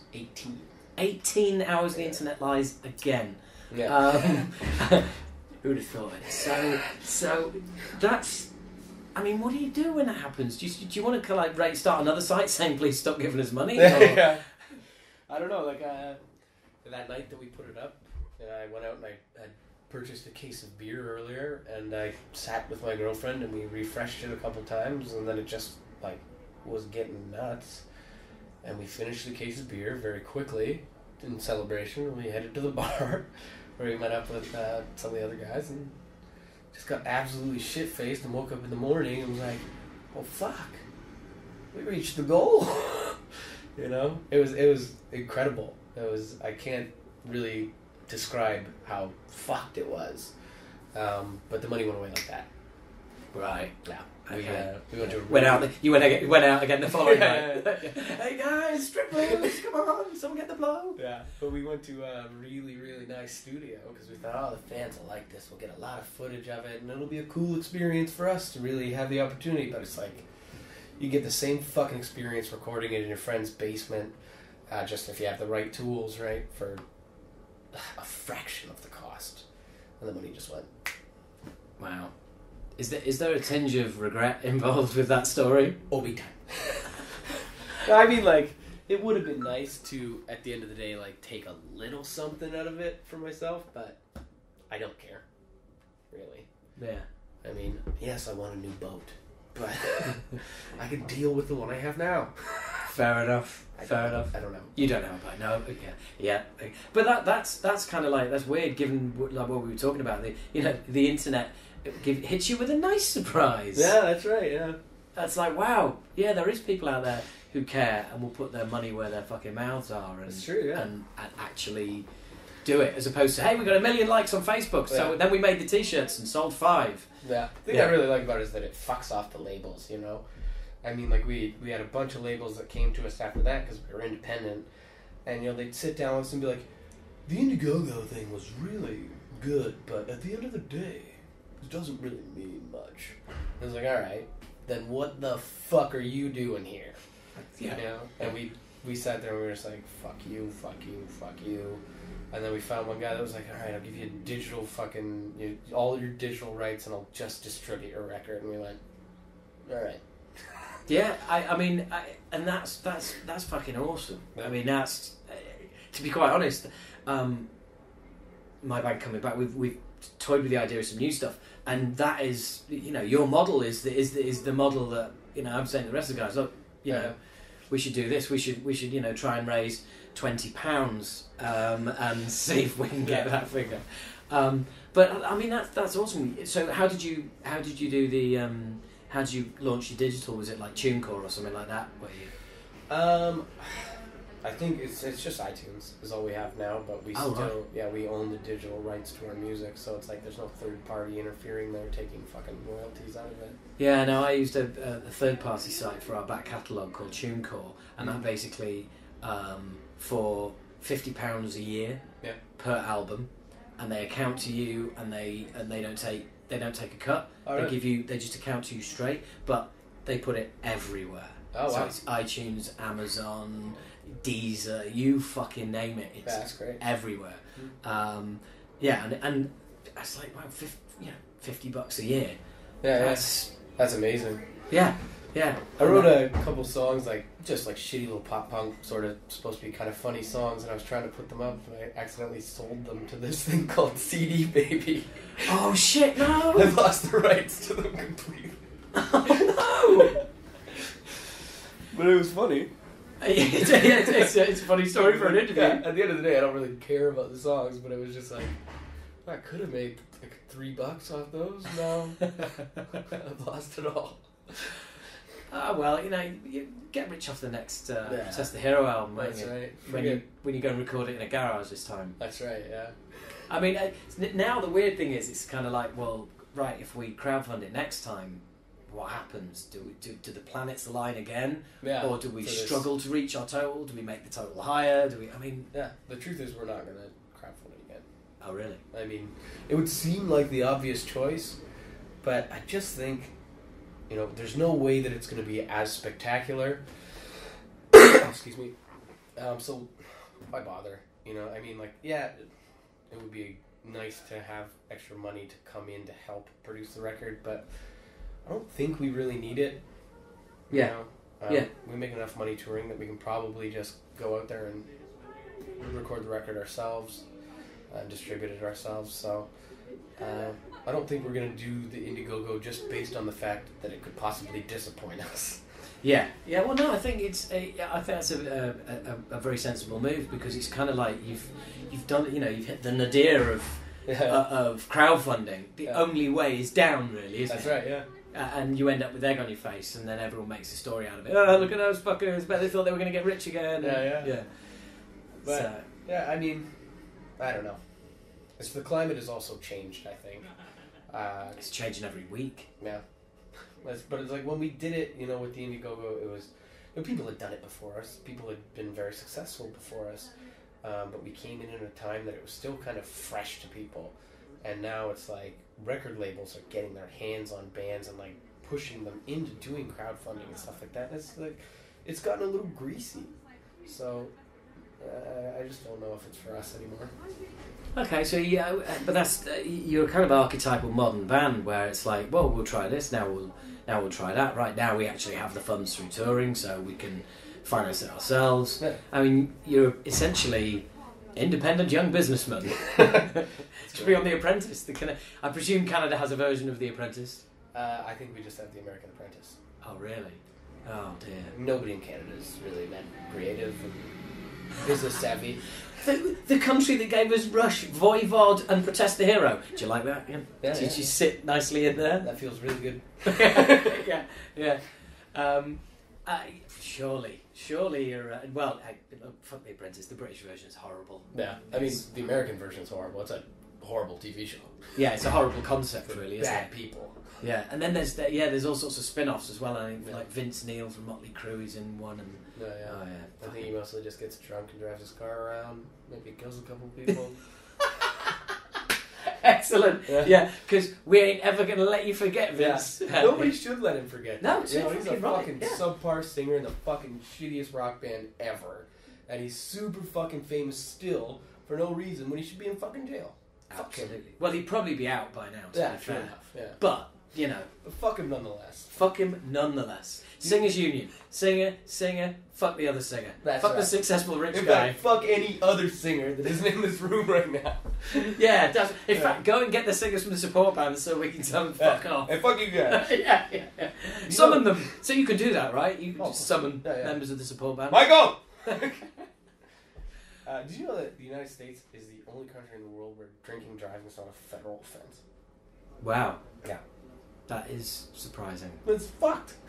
Well, yeah. But so's the concept of that many countries, because they are countries, let's get it straight. Yeah. They're countries, not states. Because they all have their own laws independent of each other. So True, the word states is countries, and they're not united because the laws are all completely fucking different. I remember touring back in a day with a band called Nuclear Assault, and we had a crate of beer on the bus, and one of them was going, is it all right to have this? And we were like, have what? He was like, the beer. Yeah, why wouldn't it be? Because it's on a bus. No, sorry, dude, you fucking lost me. Yeah. And it's like, well, because in some states, if you're in a dry state and you drive, they think you're bootleggers, and it's like, That's true, yeah. what? Yeah. I mean, it's not so crazy anymore, I don't think, but yeah, it's a little fucked in places. But Nevada, you can like sit in the passenger seat and drink a beer. It's like you do it in just like a car. To be fair, you can pretty much, as long as you're not driving, anybody can just get battered here. Yeah. And I think that's all right. Well, that whole kind of open container, let's put it in a brown paper bag thing that's just mental. Yeah, I don't get it. Nah. So what's it in Canada? You can walk around with a no? Oh, your brown bags as well. Pretty much, yeah. Do you want to go out on the street and drink a beer? Yeah, make me feel more at home. But yeah, it's so fucked that you just like, we come here and it's like always like stepping outside and it's just like, wait, can I bring my drink or can I not bring my drink? It's like I'm so confused because we come over to Europe like fairly often and then I forget it at home and I just walk out of a bar with like a pint and just be like, wait a second, something's not right here. Yeah, we're an entire culture based on pubs, taverns, and fighting. We're an island. There's nobody near to fight, so we'll just fight each other until someone comes over. Then we can all get together and fight them. Yeah, that's right. I mean, we fought the bloodiest war in English history is War of the Roses, 2 counties, Yorkshire and Lancashire, and they just fucking went at it. More on mainland Britain, that's the biggest loss of life in our history. Jesus, and it's just two neighbouring counties going, fuck you, no, fuck you. Right, okay, get the spears. Fuck, man. Yeah, it's crazy. But yeah, so we have that island mentality, that village, tavern, pub. I mean, you go anywhere and it's like, how many pubs has it got? Yeah. You know. But I mean, the other thing is, you guys, like, Europe itself just has such fucking history. When you look at North America, it's like 200 years old. You know, it's like, we haven't had time to develop an identity. You know, we don't have an identity. If you go over there, it's just like, it's derivative of, you know, England, Scotland, and then Ireland. That's all it is. You know, it's like, even our fucking accent is derivative. You know, you go to Newfoundland, they're like, oh, how's it going, bye? Fucking da da da da da da da da da. They sound kind of Irish, you know, they got that sing-songy thing, and it's just like, everything's derivative. Yeah. Well, yeah, but I mean, let's face it, you haven't even had time to spread across the country. I mean, you know, you're the second largest country in the world, and you just live in tiny bits of it. Mind you, same with Australia. But it is, and probably same with Australia, there's large masses of land in our country that are just unlivable. Yeah, totally uninhabitable. Yeah.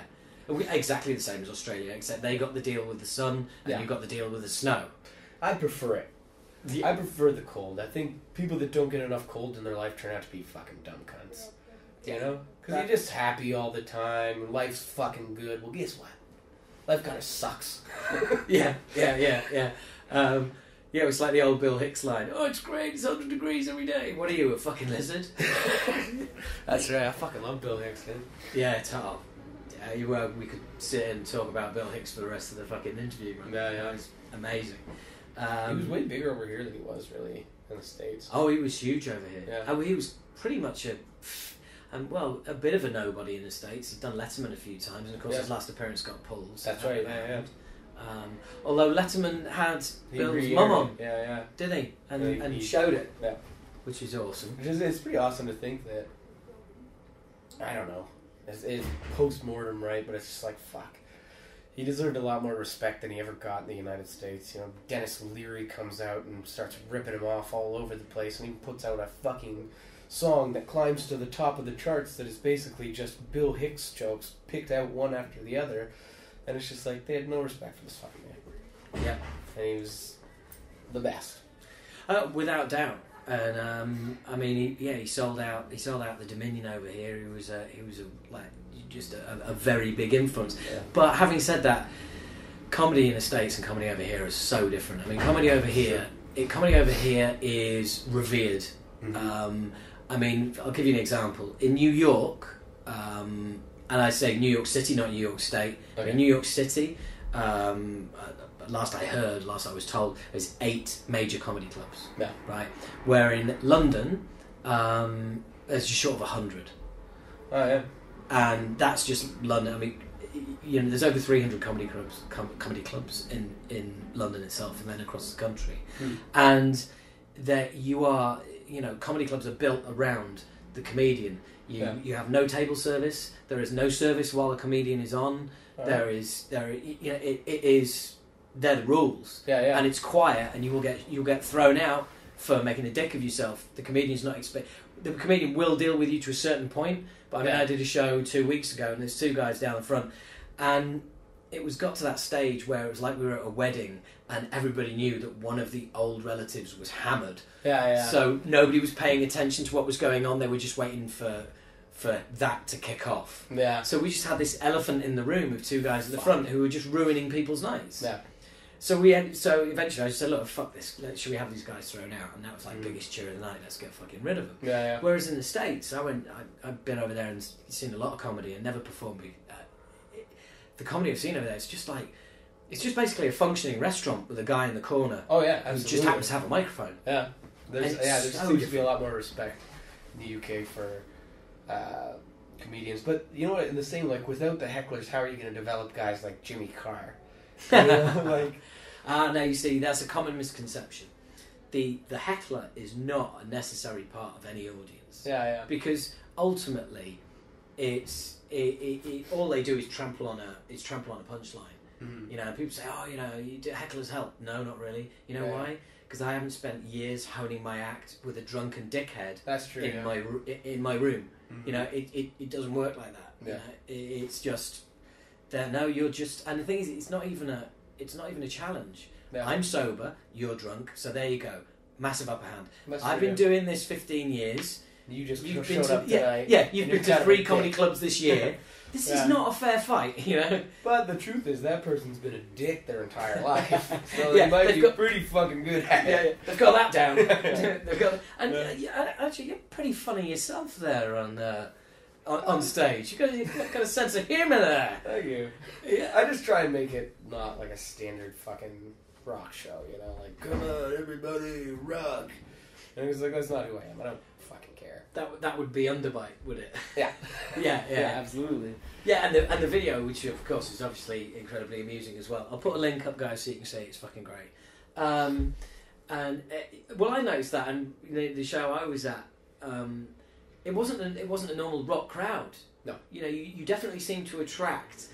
You're one of these, I would say, lucky bands who seem to attract generally the kind of people that you'd want to like your music. Do you know what I mean? No, absolutely.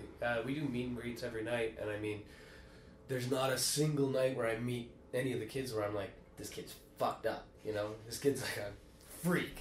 And you meet these very normal, very average people that are just friendly, want to come out and have a drink and, you know, have a chat about maybe guitar or lyrics or something like that. And, you know, like, you look at a lot of bands, like the very, very heavy metal bands, and they have a very specific type of fan. You know, you just see a sea of like 17-year-old boys wearing black t-shirts with long hair. Yeah. And we do get some of that. We've been fortunate to pick up people from all over the place, and I don't know why. Yeah, it's weird. I mean, the crowd. Well, obviously I was in the crowd, and yeah, it was weird. You had guys who'd quite clearly come straight from working in office, and you had the kind of long-haired prog rock kind of got into you. You're a bit heavier, like Nordic kind of looking. yeah. Nordic, or just Dick in some cases. Yeah, that's right. But also like couples, and you know there was a high female percentage come in the audience as well, and also the other thing I noticed was, and you don't get this with every band, people were singing along. Yeah. People like to sing your tunes, Yeah. and that's that means they know the words, which means you've definitely got a higher than average IQ in there. Because most people, just, especially with downloads now, it's like, what do you mean the words? What do you mean the lyrics? Mm-hmm. I just make them up. Yeah, you know? I do see some bubble gumming, as I call it. You know, you just see someone sing along, but just going. I see quite a bit of that every night. Yeah, and I always offer them the microphone. The inner cunt. That's right. Just trying to catch someone. Oh, the other night I felt so terrible. There's this kid. He must have been like 18. He's standing up front. He's got like a little faux hawk, and he's wearing a Misfits shirt. And just in between songs, I went, "Quick, what's your favorite Misfits song?" And I gave him the microphone. And he went, "Who?" Right? Oh. And I was like, "The shirt you're wearing." And he was like, "Oh yeah, Rock and Roll High School." And I was like, "Are you fucked? Like, not only is that a Ramones song, it's a Ramones movie. Like, you should simply just know that." Oh no! So did you? I didn't cut into him too harshly, but I just. But you did make it plain. I let him embarrass himself, really. Absolutely, absolutely. So whenever you see a Misfits shirt out there, it's like I very much like the Misfits. You know, I grew up listening to Misfits and some of that punk that came out of that area, and now when I see a Misfits shirt, I get. I wouldn't say pissed. I would say just I don't necessarily believe them initially. Yeah. You know what I mean? Well, it's when a band's merch becomes mainstream, and funnily enough, going back to that last show of yours, while I was going into every fucking shop there was, trying to wait for my friend to turn up with the tickets, I was in a shop, I can't remember the name of it, and I was looking through, and they had, and this is like a mainstream fashion shop, they had bits and pieces of other shit as well, and they had suicidal tendencies, jackets. T-shirt, and it was just purely, we're just going with the logo here, we're just going with it, and it was just a brand. I mean, it's kind of genius. You know, if I didn't give a shit about the music at all, I would definitely try and brand the band harder. Well, also, I think with something like Suicidals, it's like, well, when you've been going that long, that's true. You know, you've kind of earned the right to brand it by now, because it's like, well, we're certainly not going to make any money from selling records anymore. Yeah. And, you know, I think when It's you the get same for the Misfit shirts. It's like Jerry Only's trying to put his grandkids through fucking college, you know? Yeah. Just fucking... I get it, yeah. It makes sense. But we're going to see more and more of that. I mean, let's face it, merch, you know, is a big thing. Yeah. You know, it's a big way of making money for bands now. No, it's not record sales anymore. It's tickets and t-shirts, you know? Yeah. That's all it is. And that is just fucking insane. Yeah. Absolutely insane. On the podcast, I am always pushing. We want people to buy CDs, listen to uncompressed sound. Yeah. That's what the band heard when they fucking mastered it. Yeah. That's what they heard. What you hear anywhere else, MP3 or AAC files, Apple cunts. Yeah. The worst thing ever. And they don't understand it. Like, the AAC file was made for Apple. It's not made for you. Yeah. It's made for them so they can get more stuff on your device. That's right. Yeah, it's like taking this beautiful, gorgeous sandwich and they're making a compress it toasty down. out of it. Yeah. Absolutely, You know? yeah. And it's not going to taste the same. That's right. You know? I think it should be bought on vinyl. Oh, you're going old school. You're going Yeah. hardcore. Fuck it. Yeah, and should only be played on a vinyl turntable from the 70s. Yeah. Through that big fucking amplifier and... Yeah, so you can hear the scratches nice and loud. That's right. I actually don't think our music is very conducive to being played on vinyl. Honestly, like I see all these like new like gent and metal bands putting out vinyl, and it's kind of like, why? You know, it's like I like listening to old Queen records and Kenny Rogers and stuff like that, and it all sounds very nice on vinyl. But it's like you put on a record that was recorded yesterday in some fucking like crazy digital studio. Why? Yeah. I still like it and I still collect it because I like the artwork, but I mean, ultimately, I'm not putting on a fucking vinyl for the incredible sound quality. Well, no, and I think also what you have, like you said, if music has been recorded digitally, it doesn't really make any sense to go back to analog. That's I mean, right. We recorded in analog, it went out in analog form, that makes sense. Yeah. But it makes sense to listen to it in a digital format. That's right. I mean, no, I'm still gonna sell those records because and they CDs sound great, don't kids. sell. You should buy them. That's right. You really fucked up there, didn't you? I did actually. Put my foot right in my mouth. I know. I can just see now the headline on Blabbermouth. Yeah. Just the hero singer disses vinyl. Of his own band. Just his band on vinyl. Fuck. I'd like to start putting out cassettes. Yeah, You know? that's not gonna fucking happen. I know, but the thing about cassettes is, like that I always found, and I think I heard Chris from Propaganda say this. He said it was his favorite medium because it was like, if you wanted to hear a song, you had to fucking work for it. You know, like on a CD you skip a track, on a record you pick up the needle and place it down, but on tape you gotta search around for that fucking song. Yeah. You know, fast forward, rewind, play, fast forward. You gotta search. It's amazing. I'd love to meet him to tell him how wrong he is. Yeah. Oh, I fucking hate cassette.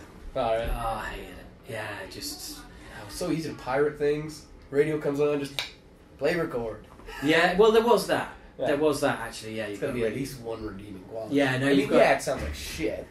Yeah, but it was a way of taking your music with you because you Yeah. can't. You know, you didn't have a Walkman for fucking vinyl. Yeah. And I mean, God, I spent a good 10 years listening to my Walkman, walking to girlfriends' houses, walking to band practice and stuff like that, and I'd have been lost without it. But I fucking love that. it's funny because people say now, cassettes are making a comeback. No, they're not. They're just. It's like, yeah, but I bought a cassette of your album from back in the day, and it's like, yeah, you know what you paid for it? You paid the same price that it was when we put it out 20 years ago. That doesn't mean they're making a comeback. Yeah. You know, That's right. They've just held their value. That's all. And there's nobody releasing new ones, so it can't be a comeback. I think people will start releasing new ones. Like, I mentioned it jokingly because I think it's fucking funny. But I think people will. Like, the hipsters of the world will start to be like, oh, vinyl's selling now. Let's go a little less retro, but a little more nitro. Look, I don't want to take credit for this idea, but I am because it is my idea. Yeah. Crowdfund the next album on cassette. Yeah, crowdfund the cassette release, and let's fucking put this theory to the test. Let's see it. Yeah, that's true. That's a good idea. If we release this record on cassette, will you buy it? Crowdfund the cassette, right? That'd be awesome. Yeah. Just straight out there. Come on, I'd love to folks. see it like on that stupid little cassette, like in that fucking case. Like, that's funny. You know what's going to happen, don't you? You're going to crowdfund it, and then you're going to be wondering how the fuck do we get these made? Yeah. It means I have to refund everybody. Oh, we found a place in Toronto that'll do it. Really? Yeah, we've looked into it. It's called Samo Media. Right. Well, come on. You got. We looked into it because it's like we wanted like very limited run to just have at the merch table to be like, it's funny. Yeah. You know, and maybe some people would take it as like a collector's item or some bullshit. But at the end of the day, we probably just have to burn them all. Come on, crowdfunding. But we have found a place that will make them. Oh, it's gonna happen. Come on, it's gonna happen. Yeah, it's gonna happen. I'll take my cut. Yeah. I'll take just a measly 50%. You know. You got it. Yeah. That's a contract. Yeah. Verbal contract there, people. Shit, I forgot this thing was on. Yeah, it is like it's not on. Yeah. That'd be awesome. You've got to make that happen. Yeah. You've got to make that happen. Maybe. And I'll buy one. I'll encourage everyone to buy one. I mean, you know, I will. I'll probably burn it. Yeah. But, There's you know, no reason. I don't imagine you have any means of playing it. Actually, I do. Do you know? Yeah. No, I've got. I've still got an old double tape deck. One's slightly. Yeah. I mean, talk about that. Yeah. Reel to reel, tape to tape. Yeah. Yeah. That was the real pirating. That's it. Yeah. Get some shitty 4th generation copy of an album and then ruin it again. That's right. So you can have your own shitty version of it. Fuck, that was the best. And of course it's recorded on vinyl, so you're listening to like scratches and crackles jumps and pops. Yeah. And fucking hell, Rain and Blood, when that came out, forget it. They cut it so loud that the needle kept jumping out the grooves. I was on my 3rd copy before I realised I needed a 2p piece on the head of the of the stylus to hold it down. Yeah. That was properly fucked. Yeah. So look, I don't want to go down all the boring route that everyone else probably asks you, but any stuff for the new album you've been jamming in soundtrack and ideas for new stuff? No. Awesome. I mean, yeah, we're creatively bankrupt. No, we're gonna we don't really write when we're on the road. We're gonna go back after this tour and we're gonna take some time off and try and write a new record. And when you say you're going to go back and take some time off, you don't mean at Christmas. Oh, no. Because you're just gigging right through. You're gigging right through between Christmas and New Year. Essentially, yeah. That's so. When does it finish? Because I was lazy and didn't click to the end to see what it ends December 28th. Oh, I did see that show actually. Yeah. Right. Okay. So it's not that bad. I mean, handful of shows in Canada. Get it over with. Bit of homecoming. Yeah. A Christmas bonus tour is what we call it. Nice. oh, I see. I'm kidding. So if those shows are poorly attended, no Christmas presents for the family. Absolutely correct. Yeah. So do you guys know? Or maybe I'll just default on my mortgage. Oh yeah, why not? Oh well, last time I heard you'd moved back in with your parents' place, so you've managed. So you're out again. Yes. And you had a mortgage, so things things have improved then. I don't know if it's an improvement, to be quite honest. I've never been quite so poor. Yeah, and a mortgage is nothing more than a lifelong debt that the bank can constantly remind you. By the way, that's not your house, dickhead. That's right, yeah. Not until this is paid off, it's ours. It's a French word, doesn't it? I mean, I forget. For being fucked over a long time. Yeah. It comes from a French word. No, it really does. No shit. Because the root of it, mort, is death. Yeah, it is, isn't it? Right? Yeah. I forget what the actual phrase is, but it's something very fucking go fuck yourself. I might default on my death gauge. Yeah. I know I've got all the ideas here, but the next album, Death Gauge. Death Gauge. Death Gauge available on cassette. We're gonna have to add a couple more blast beats and maybe some more. Yeah, because that's kind of. As a I will loosely term vocalist myself. This is going to be really sucky. I thought your performance on Violation was just awesome. Thank you very much. It's absolutely very, very much. Some people seem to go, "Yay, one of the best things of the album," and other people seem to go, "Whoa, can't stand it, dude, ruined the album." Yeah. I was the king of that, so don't worry about that. 25 years later, people really? are still like, "Get him out!" Yeah. But I think it's better to be black and white than grey. Hey, who wants? I can take it or leave it. He's okay. It's like people either fucking really like my voice or they really fucking hate it, and I like it that way. at least you're making your mind up. At least you're having a solid opinion. You know. Have you had any real life trolls come up and go, dude, you fucking ruined your album. I hate your voice. No, nobody ever says it to me to my face. No, oh, what, really? Yeah. Just on the internet, you say? Just on the internet. Fancy that. Yeah, imagine. Yeah, cool. An anonymous world where people can say anything they want to whoever they want. Yeah. In their mom's basement, of course, yeah. which apparently it seems to be where all trolls live. That's the true. history, isn't it? Yes, they moved out from under the bridges, bartering with billy goats, and they are now living in their parents' basement. Yeah. You need to get out. Calling people faggot online. That's it, fag. It's mate. It's like a friend of mine was saying, "Have you ever gone on YouTube?" And I was like, "Yeah." And he's like, "You know the comments section?" It's like, "Yeah." And he goes, "Have you ever noticed that basically the comments start out positive, and then they get more and more negative, and then they argue, and then it just becomes racism?" Yeah. And it's like, wow, I'd never noticed that. It starts a little homophobic, and then it moves into full-fledged racism. Yeah. And it's like, you fucking guys. Yeah. It's just, it is truly amazing. I mean, part of me likes the whole uncensored nature of it. Yeah. Which is pretty awesome. But even that, I mean, the way YouTube's changed from the way it was, 10 years ago. Absolutely. No advertising, you could put anything up there. Yeah. Well, not Paul. Not anything. Yeah. I tried. I knew you were going to say that. No. There is other websites for that, apparently. Yeah. I mean, it's like we come back to what we were saying earlier. It's a changing world and a changing business. Yeah. And it is like fucking week to week. Everything is just constantly changing. Yeah. So you're going to if you put out everything, it's going to be on your own label. Yeah. And so you'll just be signing distribution deals. Probably, yeah. I mean, maybe not. If we could, I'd like to do it all digital. Really? Yeah. No CDs? I mean, we'll see when push comes to shove, but like the problem with the CDs... Don't buy the CD, guys, because it's not there. We would have CDs at shows, and we would have vinyl at shows.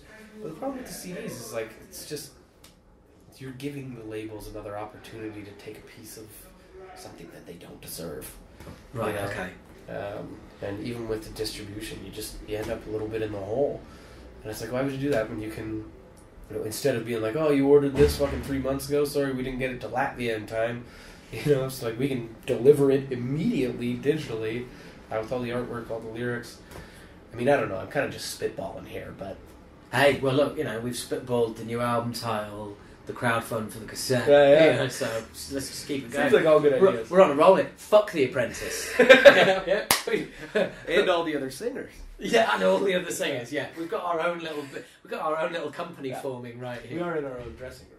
Yeah, well, yeah, they've put this aside, and look, it's obviously for singers. Yeah, big fucking huge. There's David himself. Yeah, David himself, and a huge mirror for us to look at ourselves and congratulate ourselves on how great we are. And enjoy our egos. That's it. Yeah. It's like, how many singers does it take to change a light bulb? And one. He holds a light bulb and waits for the room to revolve around him. That's pretty good. Yeah, it's not bad, is it? It's not. It's not mine. Have you ever heard the what is it? What's got 3 legs and a cunt on top? No. The drum stool. Oh, we're gonna start on the drum. Yeah, what do you call a guy who hangs out with musicians? Bass player. No, drummer. A guy goes in. There's 3 musicians in a room. Yeah. One turns to the other and goes, "What's your IQ?" He goes, "It's 210." It's like, wow, okay. What do you do? It's like, I play guitar. It's all right. What kind of strings do you use? Yeah. Talking. He turns around to the other guy and says, "So, what's your IQ?" And he goes, "It's 205. All right, cool. What do you do? So I play guitar. So they have the strings amp competition. And they both turn to the other guy and they go, "What's your IQ?" And he goes, 10. They go, "Oh, what kind of sticks do you use?" There you go. Yeah. And then there's all the others. There's Father Christmas, a drummer who can keep time, and a drummer who can't keep time. Walking down the street, they see £5 on the floor. Which one picks it up? The drummer who can't keep time, because the other two don't exist. Yeah. Yeah. There you go. Yeah. And we could continue all day because drummers are just... Drummers are a particular breed of people that I'll never fully understand. Like, I mean, the jokes are, but it's deeply rooted in truth. Do you know what? My mum was in show business, the business of show, back in the day when TV was black and white. And she said to me, even like growing up when I was in the band. I was like 14 when we started and everything. Yeah. And she always, drummers are mad. Drummers are all mad, you know. Yeah. It's nothing new. They are the goalkeepers or goaltenders. Ethan, thank you. It's my pleasure. But of music, of bands. Yeah. It's like they're the guys who throw themselves on the concrete or the ice and get in the way of shit. Yeah. They're the ones who have the part missing. Yeah, you're missing something up there. I mean, presumably you didn't say any of that to Chris Adler. Oh no. Yeah, oh, No. But I mean, there's got to be something wrong with you to grow a beard that long. Or just like a goatee. Well, it is. It's like, what do you do for a living? I hit shit. Yeah. Hit shit with wood. I hit just a couple of things a lot of times. Over and over again, every night. My favourite is the drummer who starts getting moody because people don't want to talk to him as much as they do the singer and the guitarist. And it's like, dude, you chose a profession where you sit at the back of the room behind a pile of wood. Get back. Yeah, that's and shut up. Yeah. This comes with the deal, I'm afraid. Yeah, our old drummer, one time we were at an airport and some kids came up to us and recognized us for whatever fucking reason. I guess they were at the same festival we were. And they asked Lucas and I for our autographs, and our drummer came up and was like, "Hey guys, I'm in the fucking band too," and like forced them to take his autograph. It was just like, what the fuck are you doing, man? Is that why he's the ex-drummer? No, he left by his own volition. Oh, Whoa. Nicely done. Brand that motherfucker. Oh yeah. I can't fucking use that word anymore. No. That's the worst part about naming anything. Yeah, I guess. Well, Just but ruins it. luckily, Dead Gauge. Yeah. Yeah, that's I mean, it's a pretty common phrase in my vernacular. So. Dead or Death Gauge, or just call it Mortgage. Yeah. Whatever. It's okay. I don't mind you playing with my idea. Yeah, no, but that's we had back in the day. We literally had an incident where these guys went up to the bass player and asked if the band were here yet. Yeah. And it's just. I think as much as that does happen to you in certain positions in a band, there is also those kids out there who will go up to anyone in the band and ask if the band are here yet. Or, that's true. They've been drinking all day. They don't know what the fuck's going on. They've never seen pictures of you. Yeah. Yeah. Well, that's perfectly normal. Yeah, absolutely. I mean, that's the thing. Like when I listen to bands, I don't immediately just go, "I wonder what these fucking guys look like." I don't look them up. I don't care. Yeah, I guess it's pretty hard with the way people discover bands now. It's quite hard not to know what bands look like straight away. That's because true. It's going to be on YouTube, or it's going to be there's going to be some sort of picture attached. Yeah. Like back in the day, you'd literally. I remember looking at a picture of the Crumbsuckers and going like, "So which one's which?" He looks like the singer, and when I found out he was the guitarist, I was gutted. Yeah. I was like, "Really? Oh, but he looks like the singer." He doesn't look like a guitarist at all. It's really strange. I remember the first time I saw Dustin Kensrue from Thrice. I'd been listening to that band for quite some time, and he looked nothing like I'd envisioned. His voice sounded, I remember being very disappointed. Just because he was kind of chubby. I'm always slightly disappointed when people let themselves go. Of any age. That's just a guy who looks like my uncle or something, He's not particularly cool, which I find a lot cooler now. Well, it's funny you should say. First time I've seen Eddie Izzard live a load of times, but then last year I was invited to a tiny show he was doing. He was trying a bit of stuff out and stuff like that, and friends of mine know him, so we went along, and I was sat right at the front, and he did the whole show barefoot, and he came on, and I found it so hard to adjust to the fact that he's fucking my height. Yeah. I mean, I'm 5'5" at a push. Yeah. Yeah. But what a massive personality, though. That's the thing. He's built himself. Absolutely, but I've only ever been seen in an audience on stage, and he's wearing high heels. Yeah. And he's in full get-up. Yeah. And he was just chilled, no shoes, and I was like, wow, that head's way too big for that body. You get a good close look at him. Yeah, it's just got that big round old face, that big head, and it's like, but it's like, wow, I should put you on the back shelf of my car. You just sit there. It's fucking weird. Yeah. Weird. But Well, we've successfully trashed a couple of people there. That's good. That's cool. That's cool. So, you said nip out a cigarette. Do you smoke? No. No. Oh, right. Okay.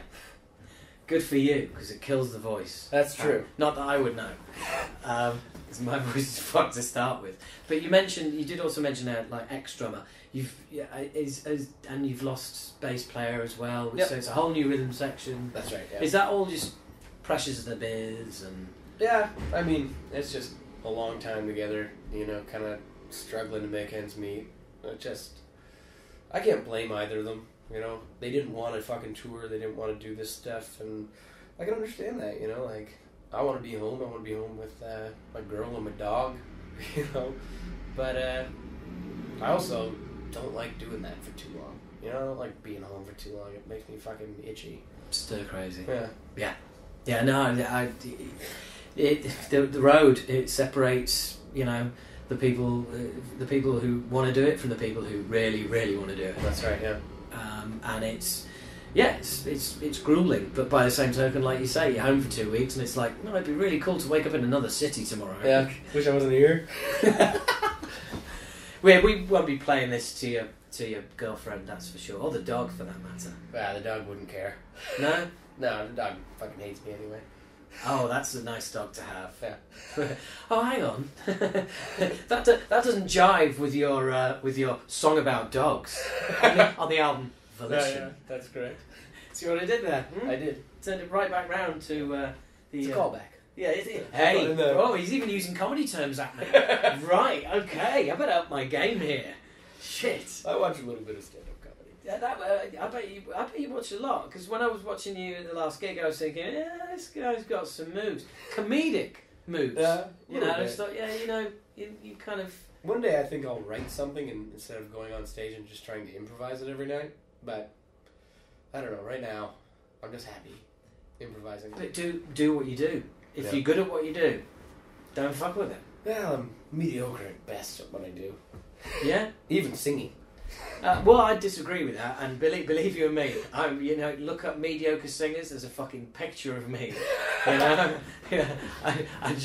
It's me praying that I was as good as mediocre.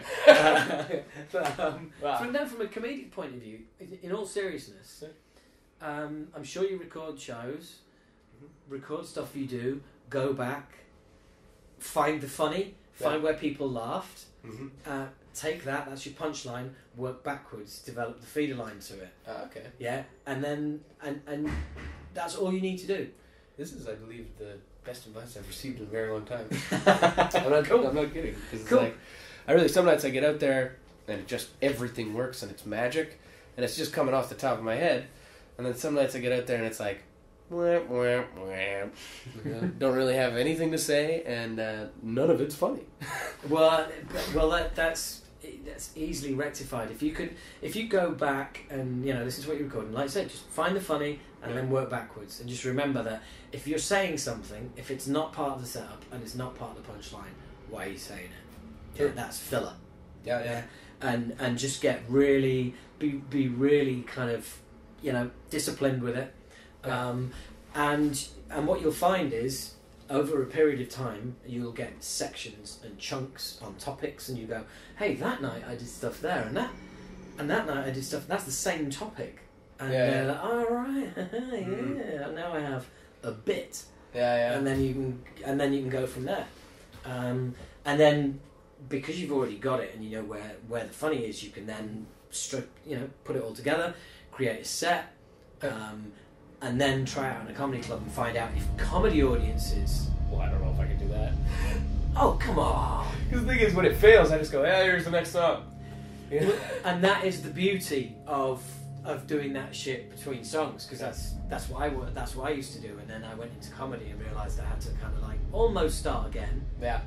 Part of it is you need to be able to, you have the confidence of going on stage, but you don't have the guys behind you. And That's right. Yeah.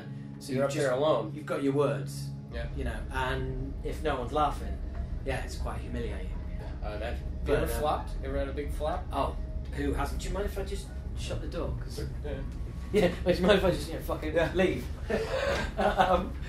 Oh God, yeah.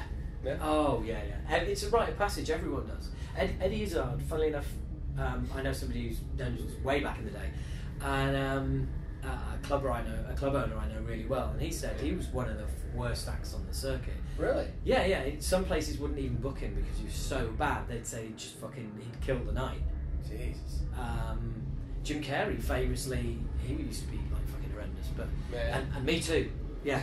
No, we've if you do comedy, you nobody walks out there and it's just funny straight away. Yeah. There's anomalies. There's stories of people being that funny straight away. Yeah. But it's like anything. It's like anything. It's like singing in a band. Yeah. You start out and you takes start. practice. Yeah. Like everything in life. It takes practice and hard work and all those other boring things that your parents told you about. Yeah. You join a rock band and you find out it's fucking not just getting boozed up and having a good time. Yeah. There's actual work to It's it. very clever to leave out getting laid. Yeah, wow. Because of course, right, well, join the club. Yeah. And the other thing between comedy and music is the weird thing is that like when you're in a band, people are like, oh fucking hell, oh, it's great to meet you, I love what you do, oh it's amazing. Yeah. Because we put you on a pedestal and music is a soundtrack to our lives and all of that. Comedian, yeah, he's just funny. Yeah, you're just a funny cunt, aren't you? Yeah, exactly. Yeah. And the thing is as well is that everybody has been funny at some point in their life. It's true, yeah. Everybody's told a story where they've held the room. So you're just a glorified version of that. Yeah. Whereas when I'm you're in sure a band, everybody's sitting watching you going, oh, I could probably do this. Yeah. Or people who come up and say, you should meet my friend. My mate, he's hilarious. My mate's really funny. It's like, really? Well, put him on stage in front of 200 strangers and we'll fucking find out how funny he is. Yeah, exactly. Sure, he's quite funny at your fucking parties. Yeah. Where you all have known each other for 10 years. You all know the same stories and the same people, and he just tells those stories well to those people. And he's funny, and therefore you guys will wait for the payoff, whereas a comedy audience will be like, well, no, funny now, please. Yeah. Seriously, man, I can't get away from it. You've got to give it a go. Well, unless you really don't want to unless you really want to do it, it's like anything in life. Unless you really want to do it. Yeah. No, like I would like to give it a try, but I mean, I don't know. I'd have to start putting something together, Yeah. And I just it's really just I think that initial step off the cliff, that I need to kind of take. Well, I'd like to. But it's another avenue for crowdfunding. No, it's another avenue for when and if you ever decide to do something different with a band. Yeah. I mean, I've been doing it 15 years. I took a 5-year break in there because it's just like enough things. Yeah. It's a completely different thing, completely different vibe, completely different culture. But I'm sure you'd enjoy it. And like I said, you got funny bones, my man. Okay. Funny bones. I find that with like the heavy metal, sometimes it's peculiar because people aren't particularly expecting to laugh, right? So like you'd be in like a really strange spot like Holland, and it's like even though they've smoked a ton of dope, it's like they're not gonna laugh at you no matter what you're gonna say because they're gonna sit there and just go, "What the fuck is he doing? Why is he doing this?" I'm just like, fuck. Yeah. Well, but that's the other advantage of being in a band between songs. If you can make that funny, is people don't turn up to laugh; they turn up for the tunes. If you're funny, it's a bonus. It's unexpected. Oh, this is pretty cool. Whereas, obviously, the difference is you go to a comedy club. It's like, no, be funny, or fuck off. Yeah, that's true.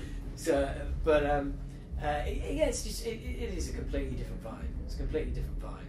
But I like the way that it was a real surprise for me because I mean I've seen the videos, so I knew you guys had a sense of humour. A little silly. Yeah, but also Canadian. Yeah, I think Canadians. There is a Canadian sense of humour. That's very true. And there is, and it is probably it's quite close. Coming back to what you were saying earlier, it's quite close to I think the British sense of humour. Mm-hmm. Canadian sense of humour seems to be less North American and more European. Yeah, well, we would gladly accept that. Graciously. Oh, accept that. you can have that.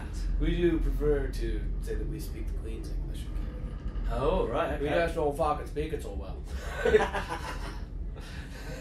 But well, that's why you're over here all the time, just brushing up on those British accents. That's right. Yeah.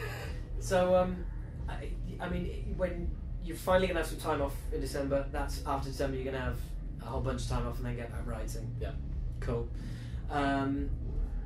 Looking back, last album was just fucking. Where did that come from? But to me, it was just I don't know. It's just really, really unexpected. The album? Yeah. I guess so. Or did it just feel like, just another album for us? You know, we've written songs that we're happy with. We're going to put them together and see what happens. Kind of like that, I guess. I mean, there were some small risks that we took, sort of returning to a little bit of our like skate punk roots. You know, with certain drum beats and stuff like that. One of the songs, I mean, Mist, the song is when we recorded that, we were sitting there going, I don't know if people are going to like this, you know, because it's really laid out like a skate punk song with like a fucking big prog metal part in the middle, you know. And, yeah, that's fucking great. Yeah. So we were sitting around being like, yeah, I like this. Fuck anyone who doesn't like it. But, I mean, at the end of the day, it's like, this is also our career. Yeah. Yeah, so we put it out, went over fucking really well. And now people beg us to play it every night, and we never do. Really? We do, but we just cut it from the set list for this tour because it's like we had too many songs we were going over every night. And how long are you playing? We play an hour 15 tops. Hour 15. Yeah. Right. Okay. Depending on if we get that time. Well, that's the thing, because it's like, I mean, you know, you've got enough material to play a lot longer than that. Yeah. That's right. So is that a choice, or is it an enforced? It's mostly enforced by the venues. Like, there's a curfew specifically in the UK. You know, it's like there's a noise curfew or whatever, and everyone's got to be off stage by like midnight or something like that. And it's just how it fucking works out sometimes. I don't know. That was the other question my friend had. He was like, yeah, well, why don't they play longer? Why do they have to have so many bands on the bill? Yeah. But it's kind of that's how the business works now.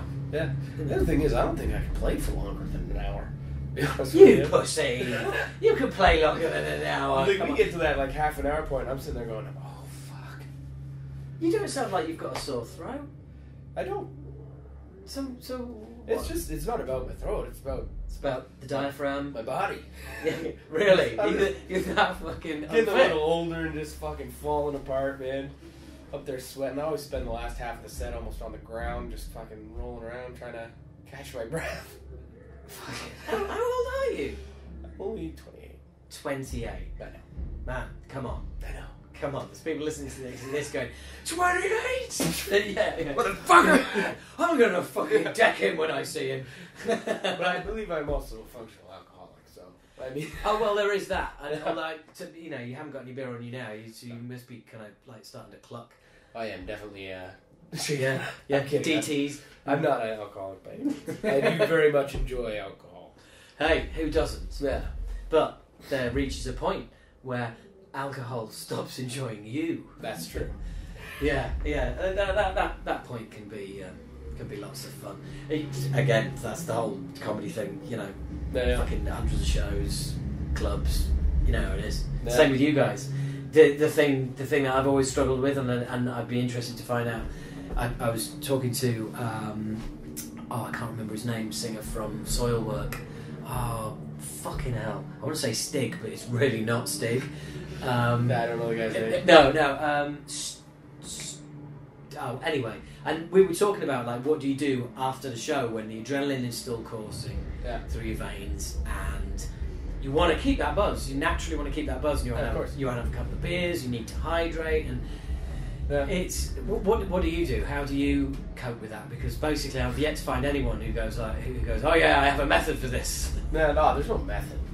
I mean, oh fuck you as well. I sit down. I sometimes have a shower. I take a beer into the shower. A shower beer is shower beer, the best beer. It's my favorite beer of all time. I'll do it at home as well. Yeah. This is my favorite beer. But Hey, I've had another business idea. Okay, right? Start branding the shower beer. Shambeer. Shambeer. I do like that. Yeah? That's good. Yeah. Yeah. Shampoo, right? Oh. Shampoo, but it's in a beer can, and it's colour of beer, and it smells of beer, but it's shampoo. So it's going to make you reek like alcohol? No, Like most no. days when I have a shower, I'm just trying to get rid of that smell. Actually, it could be. You could come home from work, you want to go to the pub, you haven't got time, Yeah. you want to feel like you've been to the pub. That's pretty good. Have a Get- bubble bath with some fucking Shambeer. Shambeer. Yeah, get that shambeer down Yeah. you. I think beer poo is probably... What about a beerball bath? Hey! Now you're talking. Oh, I was wondering why you were here. but now you're talking. Yeah, I like that. Yeah. Oh, that's class. Yeah. By the way, I am going to use all of this stuff. That's fine. Because if you're going to use my Band name, then you go the cassette thing. yeah, if you're going to use it, well, I'll trade you. Yeah. And I'm going to come up with, I'm going to Shambeer definitely. Yeah. But yeah, I love that. I love that. A beerball bath? Beerball bath, like a bubble bath. Yeah, I get that. That's quality. Yeah. Wow, we should brand that. I think it's pretty good. Yeah, I think. Well, it's, everybody's looking for that next piece of merch that's going to be the go-to That's true. thing. That Destrage bring fucking pasta with them. Destrage pasta. Yeah. And they bring their own like pasta sauce that they made themselves. Destrage pasta and Destrage pasta sauce. Yeah. That I mean, is. I think it was fucking them. Or nuts. they might have just been telling me about an Italian band that did that. So I might be giving credit to the wrong person. Well, funnily, yeah, because I said to them that we should do a cooking podcast when they come to London. I'm going to take them down, bring them to my house, and we're going to do a cooking show. Oh, yeah. And show them how to make mushy peas. They're going to show me how to make. It was great. Like, are you aware of what mushy peas are? I am. Right. And I'm repulsed. Right. Yeah. Right, fuck you. Okay. But I was talking. I was talking to what's the guitarist's name? Oh, Is it Marco? no, it's No. Matteo. Matteo, thank you. I was talking to Matteo and he was saying mushy peas, and he was going, this. I'm going to make him sound like Scottish or something. Yeah. And it's there's the mushy peas that you spoke about. And he's like, what is that? Is that a plant? Yeah. It's like, no, it's peas, you idiot. He's like, oh, what? Like peas, green peas? Yeah. Yes. He's like, oh, right. How'd you make them? Well, you soak them overnight for 24 hours in water and bicarbonate of soda, and then you cook them, and they turn into this green mush. And he was like, yeah, that sounds British. I was like, yeah. Thank you for that. You know what? I used to really have it out for British food, and then one of my British friends said to me, he was like, and I was like, yeah, British food is shit. And he was like, in Canada, and he was like, how dare you? In this country, you have cheese that sprays from a can. There it is. Cheese whiz, I believe. Is Yeah. it? Is that? Oh no, it's literally called spray cheese. Spray cheese. Yeah. Spray cheese. Cheese whiz is wonderful as well, and you have to knife it out of the bottom. Oh, right, now that's cool. I like the sound of that. I'm lactose intolerant. I can't eat any of this shit anyway. So. Oh, really? Yeah. Oh, It's man. Just spray for days. God, well, you could graffiti in cheese. That's true. Yeah. Man. I can see the cogs ticking now. Yeah. There's a business idea in here. It's protest the hero, spray cheese. Yeah. Oh, definitely. That'd be cool. Just protest the cheese. Use it. Use this to protect you. No, there's nothing there. No. There's nothing there. There's no tagline. I mean, it was worth a try. It wasn't I it? mean, my nickname has always been Cheese. Really? Yeah. Is there any particular reason for that, or do I really fucking don't want to know? There is no reason. Let me guess. Is it one of these hilarious things where you can't eat cheese, so your nickname is Cheese? No, they called me Cheese years and years before I found out I was lactose intolerant. And they were like, oh, it's ironic. I was like, oh, it's coincidental. But it's just, they've always called me Cheese. I can't remember where it came from. That's fucking weird. Yeah. That is weird. So does everyone in the band call you Cheese then? Yeah. That's... They call me Cheese or they call me Chody. Right, okay, where does that... Chody makes sense because it rhymes with my name. Right. Like a lot of the names that we call each other, it just rhymes. It's it rhymes. It's different. Don't call them that.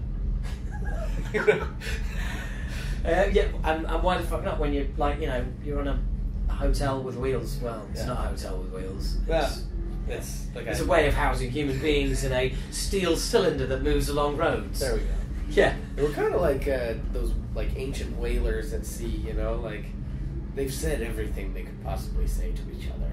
Yeah. So it's like the only things that we ever say to each other are just stupid nonsense. Yeah. It's all just fucking nonsense. Yeah, tour jokes, tour speak. Yeah, tour speak, exactly. Yeah, gets to a point where you're not actually making any sense to anyone who's not on the tour, but you all know exactly what you're talking about. Yeah. So you sit in that back room for like 2 minutes and you'll hear guys just going, oh, does he see? Does he see?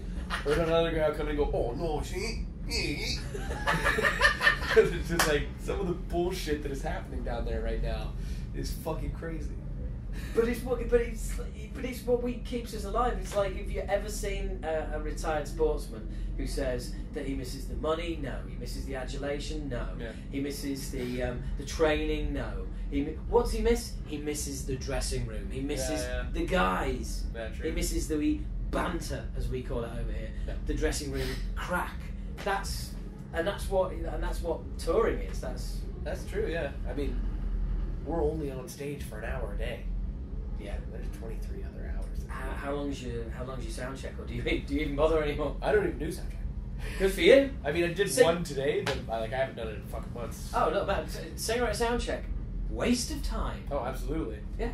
I do maybe 30 seconds for him because that's all he needs to be like, okay, it's there, it works. Yeah. There's like, all right, fuck off. And just those other 23 hours to fill. Yeah. So that's your life. Just chilling out, waiting to go on stage, biding my time.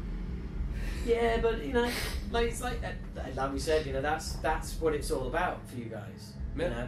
And now even more so, you just got to live life on the road. It's true. Modern day minstrels, traveling through many countries, spreading joy, bringing smiles to people's faces through our lutes and. Yes, with your lutes, your branded Protest the Hero, available at the merch stall now. Lutes. What is the connection between minstrels and people in blackface? There was a TV program called The Black and White Minstrels. Okay. Back in the day, and that was white people blacking up, blackface, and they were the black and white minstrels. You had white guys and white guys dressed up and painted as black guys, hence black and white. Get it? Yes. And TV,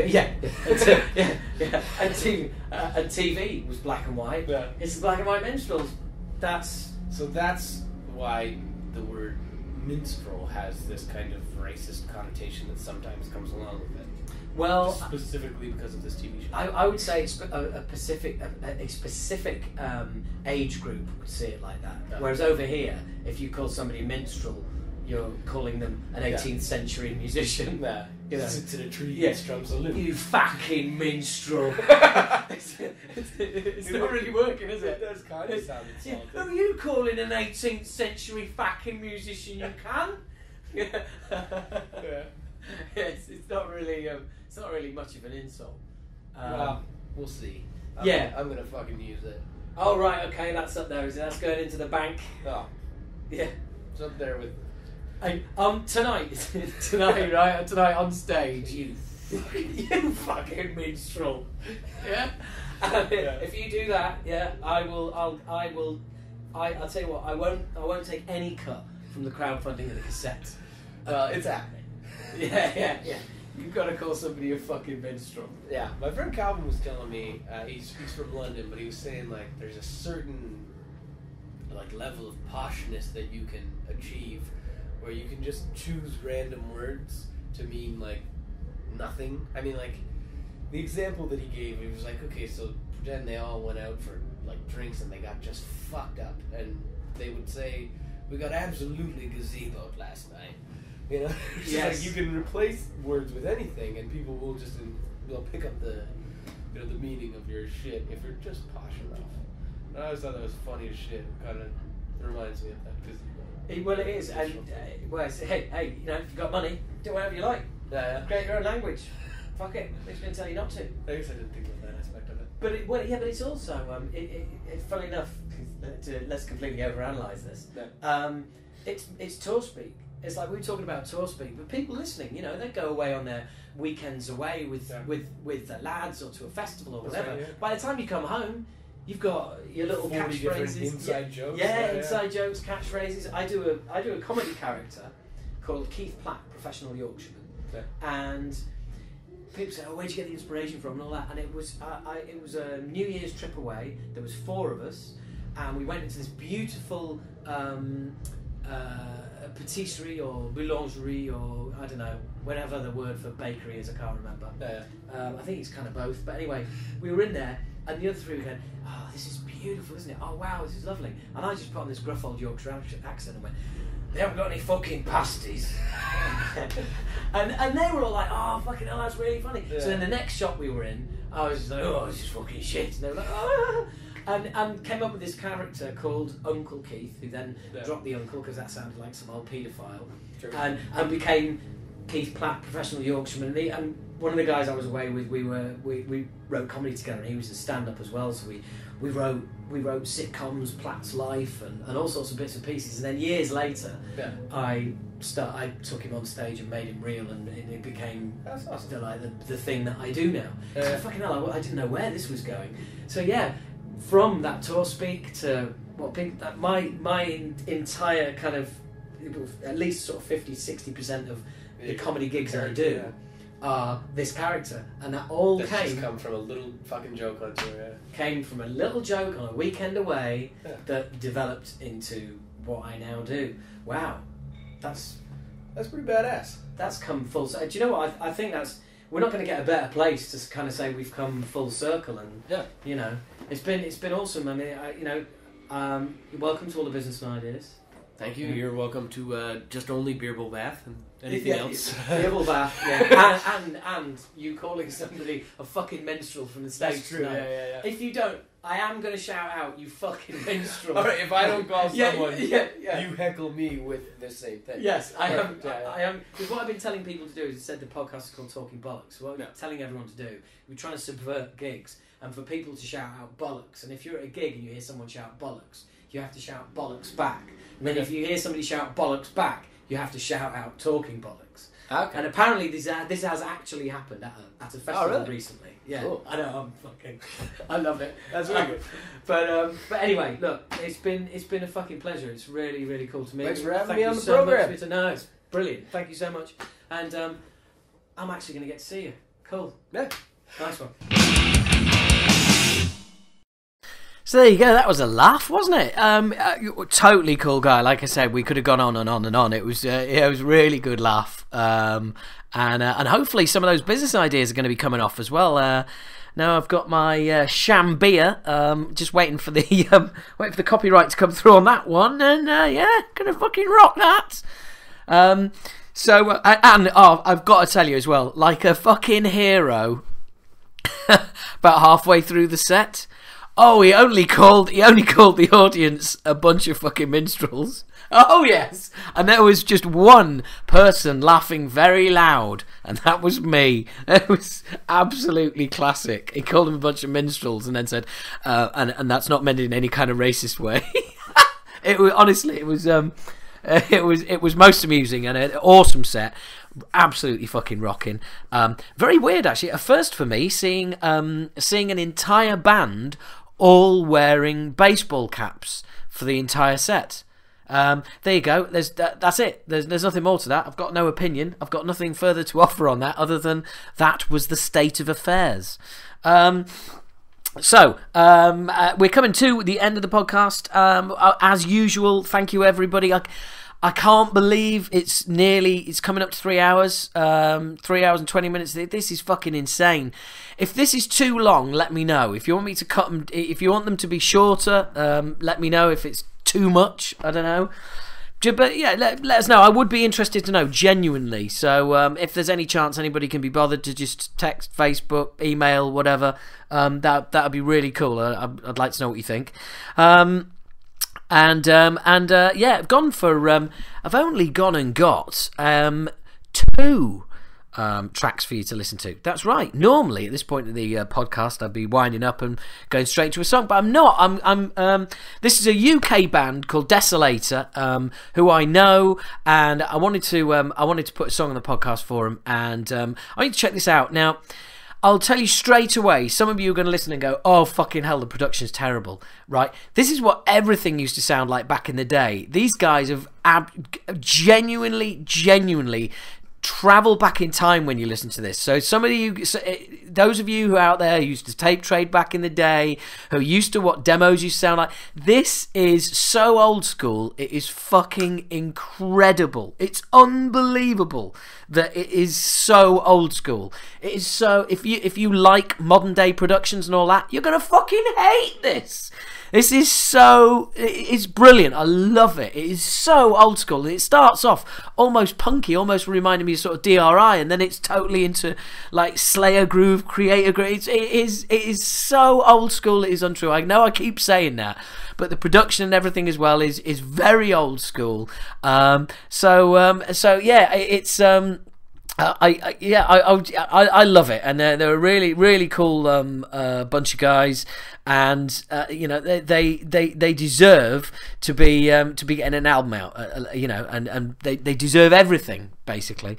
So I said I'd help them out, and you know, seems only fair. And that, by the way, send in your fucking songs, and I'll play them. Please do. So tell everybody, send them in. I'd love to, really would genuinely love to get this on here. So anyway, this is this is Desolator. My apologies. This is Desolator and their track Accelerator.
So one for you old schoolers there. That was fucking great. I love that.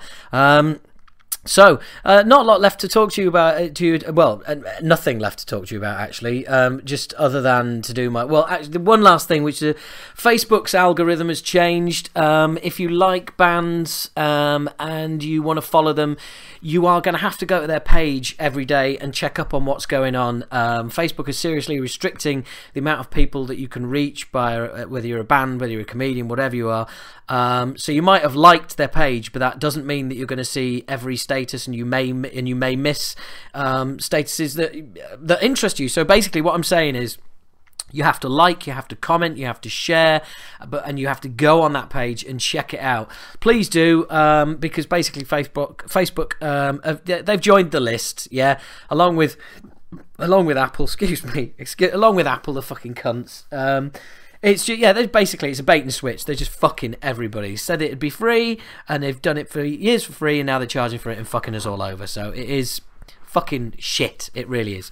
Anyway, also Keith Platt, my comedy character, has a website at last. Or by the time you do this, I will have. You listen to this, I will have. It's keithplatt.co.uk. So go and visit me at keithplatt.co.uk. Send me a message. I'm getting shows up there bit by bit. I've only got my January shows up there for now, but I will be getting them up there.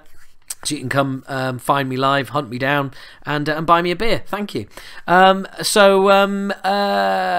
up next month, it's going to be Volbeat and someone else, another band or another musician. There is a specific band lined up, but as you know, I don't like to mention it because then I might have to go back on it if it doesn't come off. Volbeat on the show. Don't get excited. Worst interview I've done so far.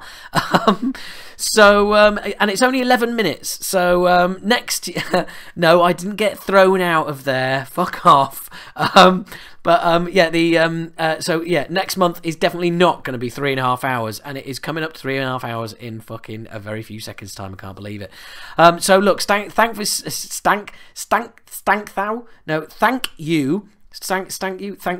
you for sticking with me this long. That's what thank you for sticking with me became stank you. Anyway, thanks. First podcast of the year. It's great to have you guys along. It's going to be a long old gap. It's going to be a month now before we speak again, which hasn't been for a while. All I can say is thank you. Thank you from the bottom of my heart. The likes keep coming. The reviews keep coming. But more importantly, the subscribers and the listeners keep coming. Thank you. You make this show what it is. I just go out there and track these people down and jibber jabber, but you guys are the ones that make this show what it is. Because if no one listened, like I've said before, this would just be mental illness. Yeah, that's it. But you enable me to turn this mental illness into a podcast, and for that, I really, really appreciate it. I do, and hopefully you can hear the smile on my face, in my voice, which was voice and face. Fuck me. Kill me now. For fuck's sake, I am going to try and actually speak properly for the rest of the year. Speak proper like what I do. I am going to try and learn to speak proper England. But please do keep spreading the word. It's fucking great to have you along. It really is. Enjoy the ride. Hopefully this year's going to be as much fun as last year was. We're going to keep getting bigger and better. And who knows? Who knows where this is going? I haven't got a fucking clue. Certainly looking at getting. Last year we got a real all-round kind of look at the business.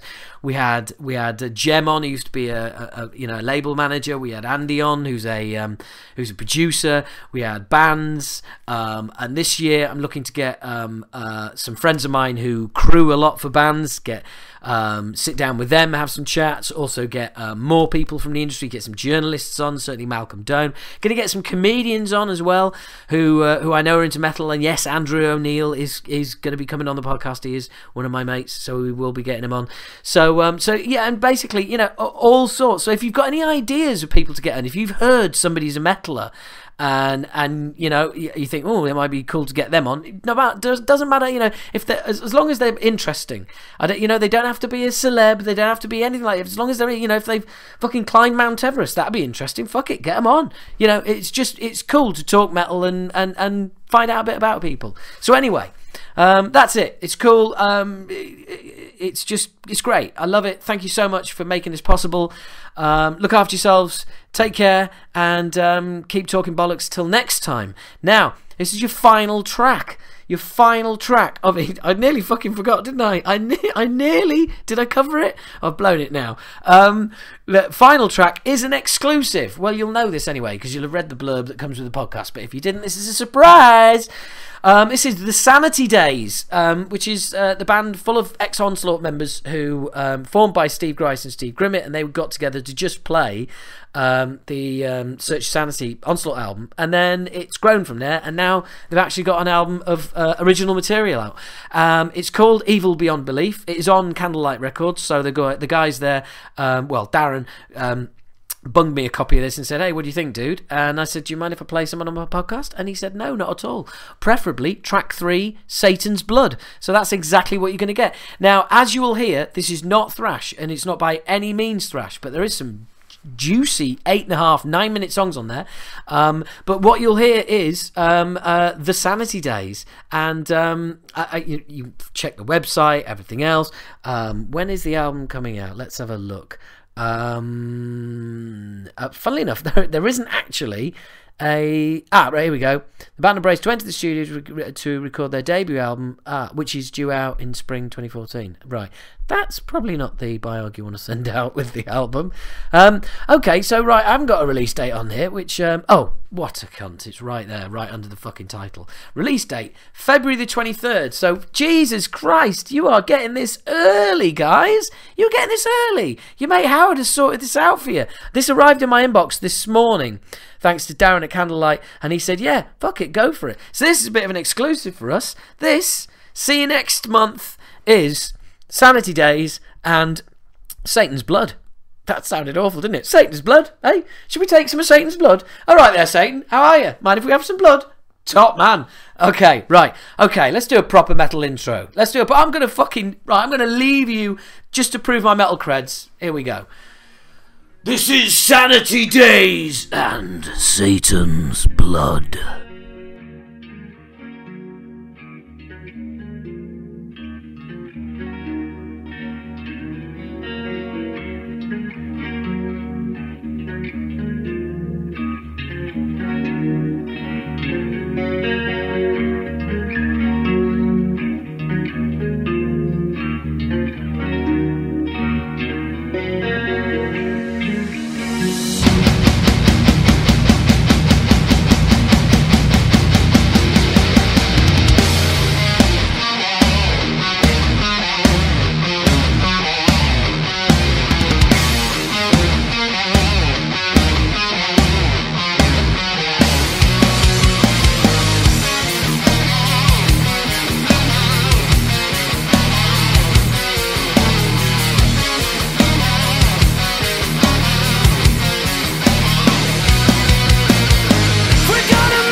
for the devil's blood.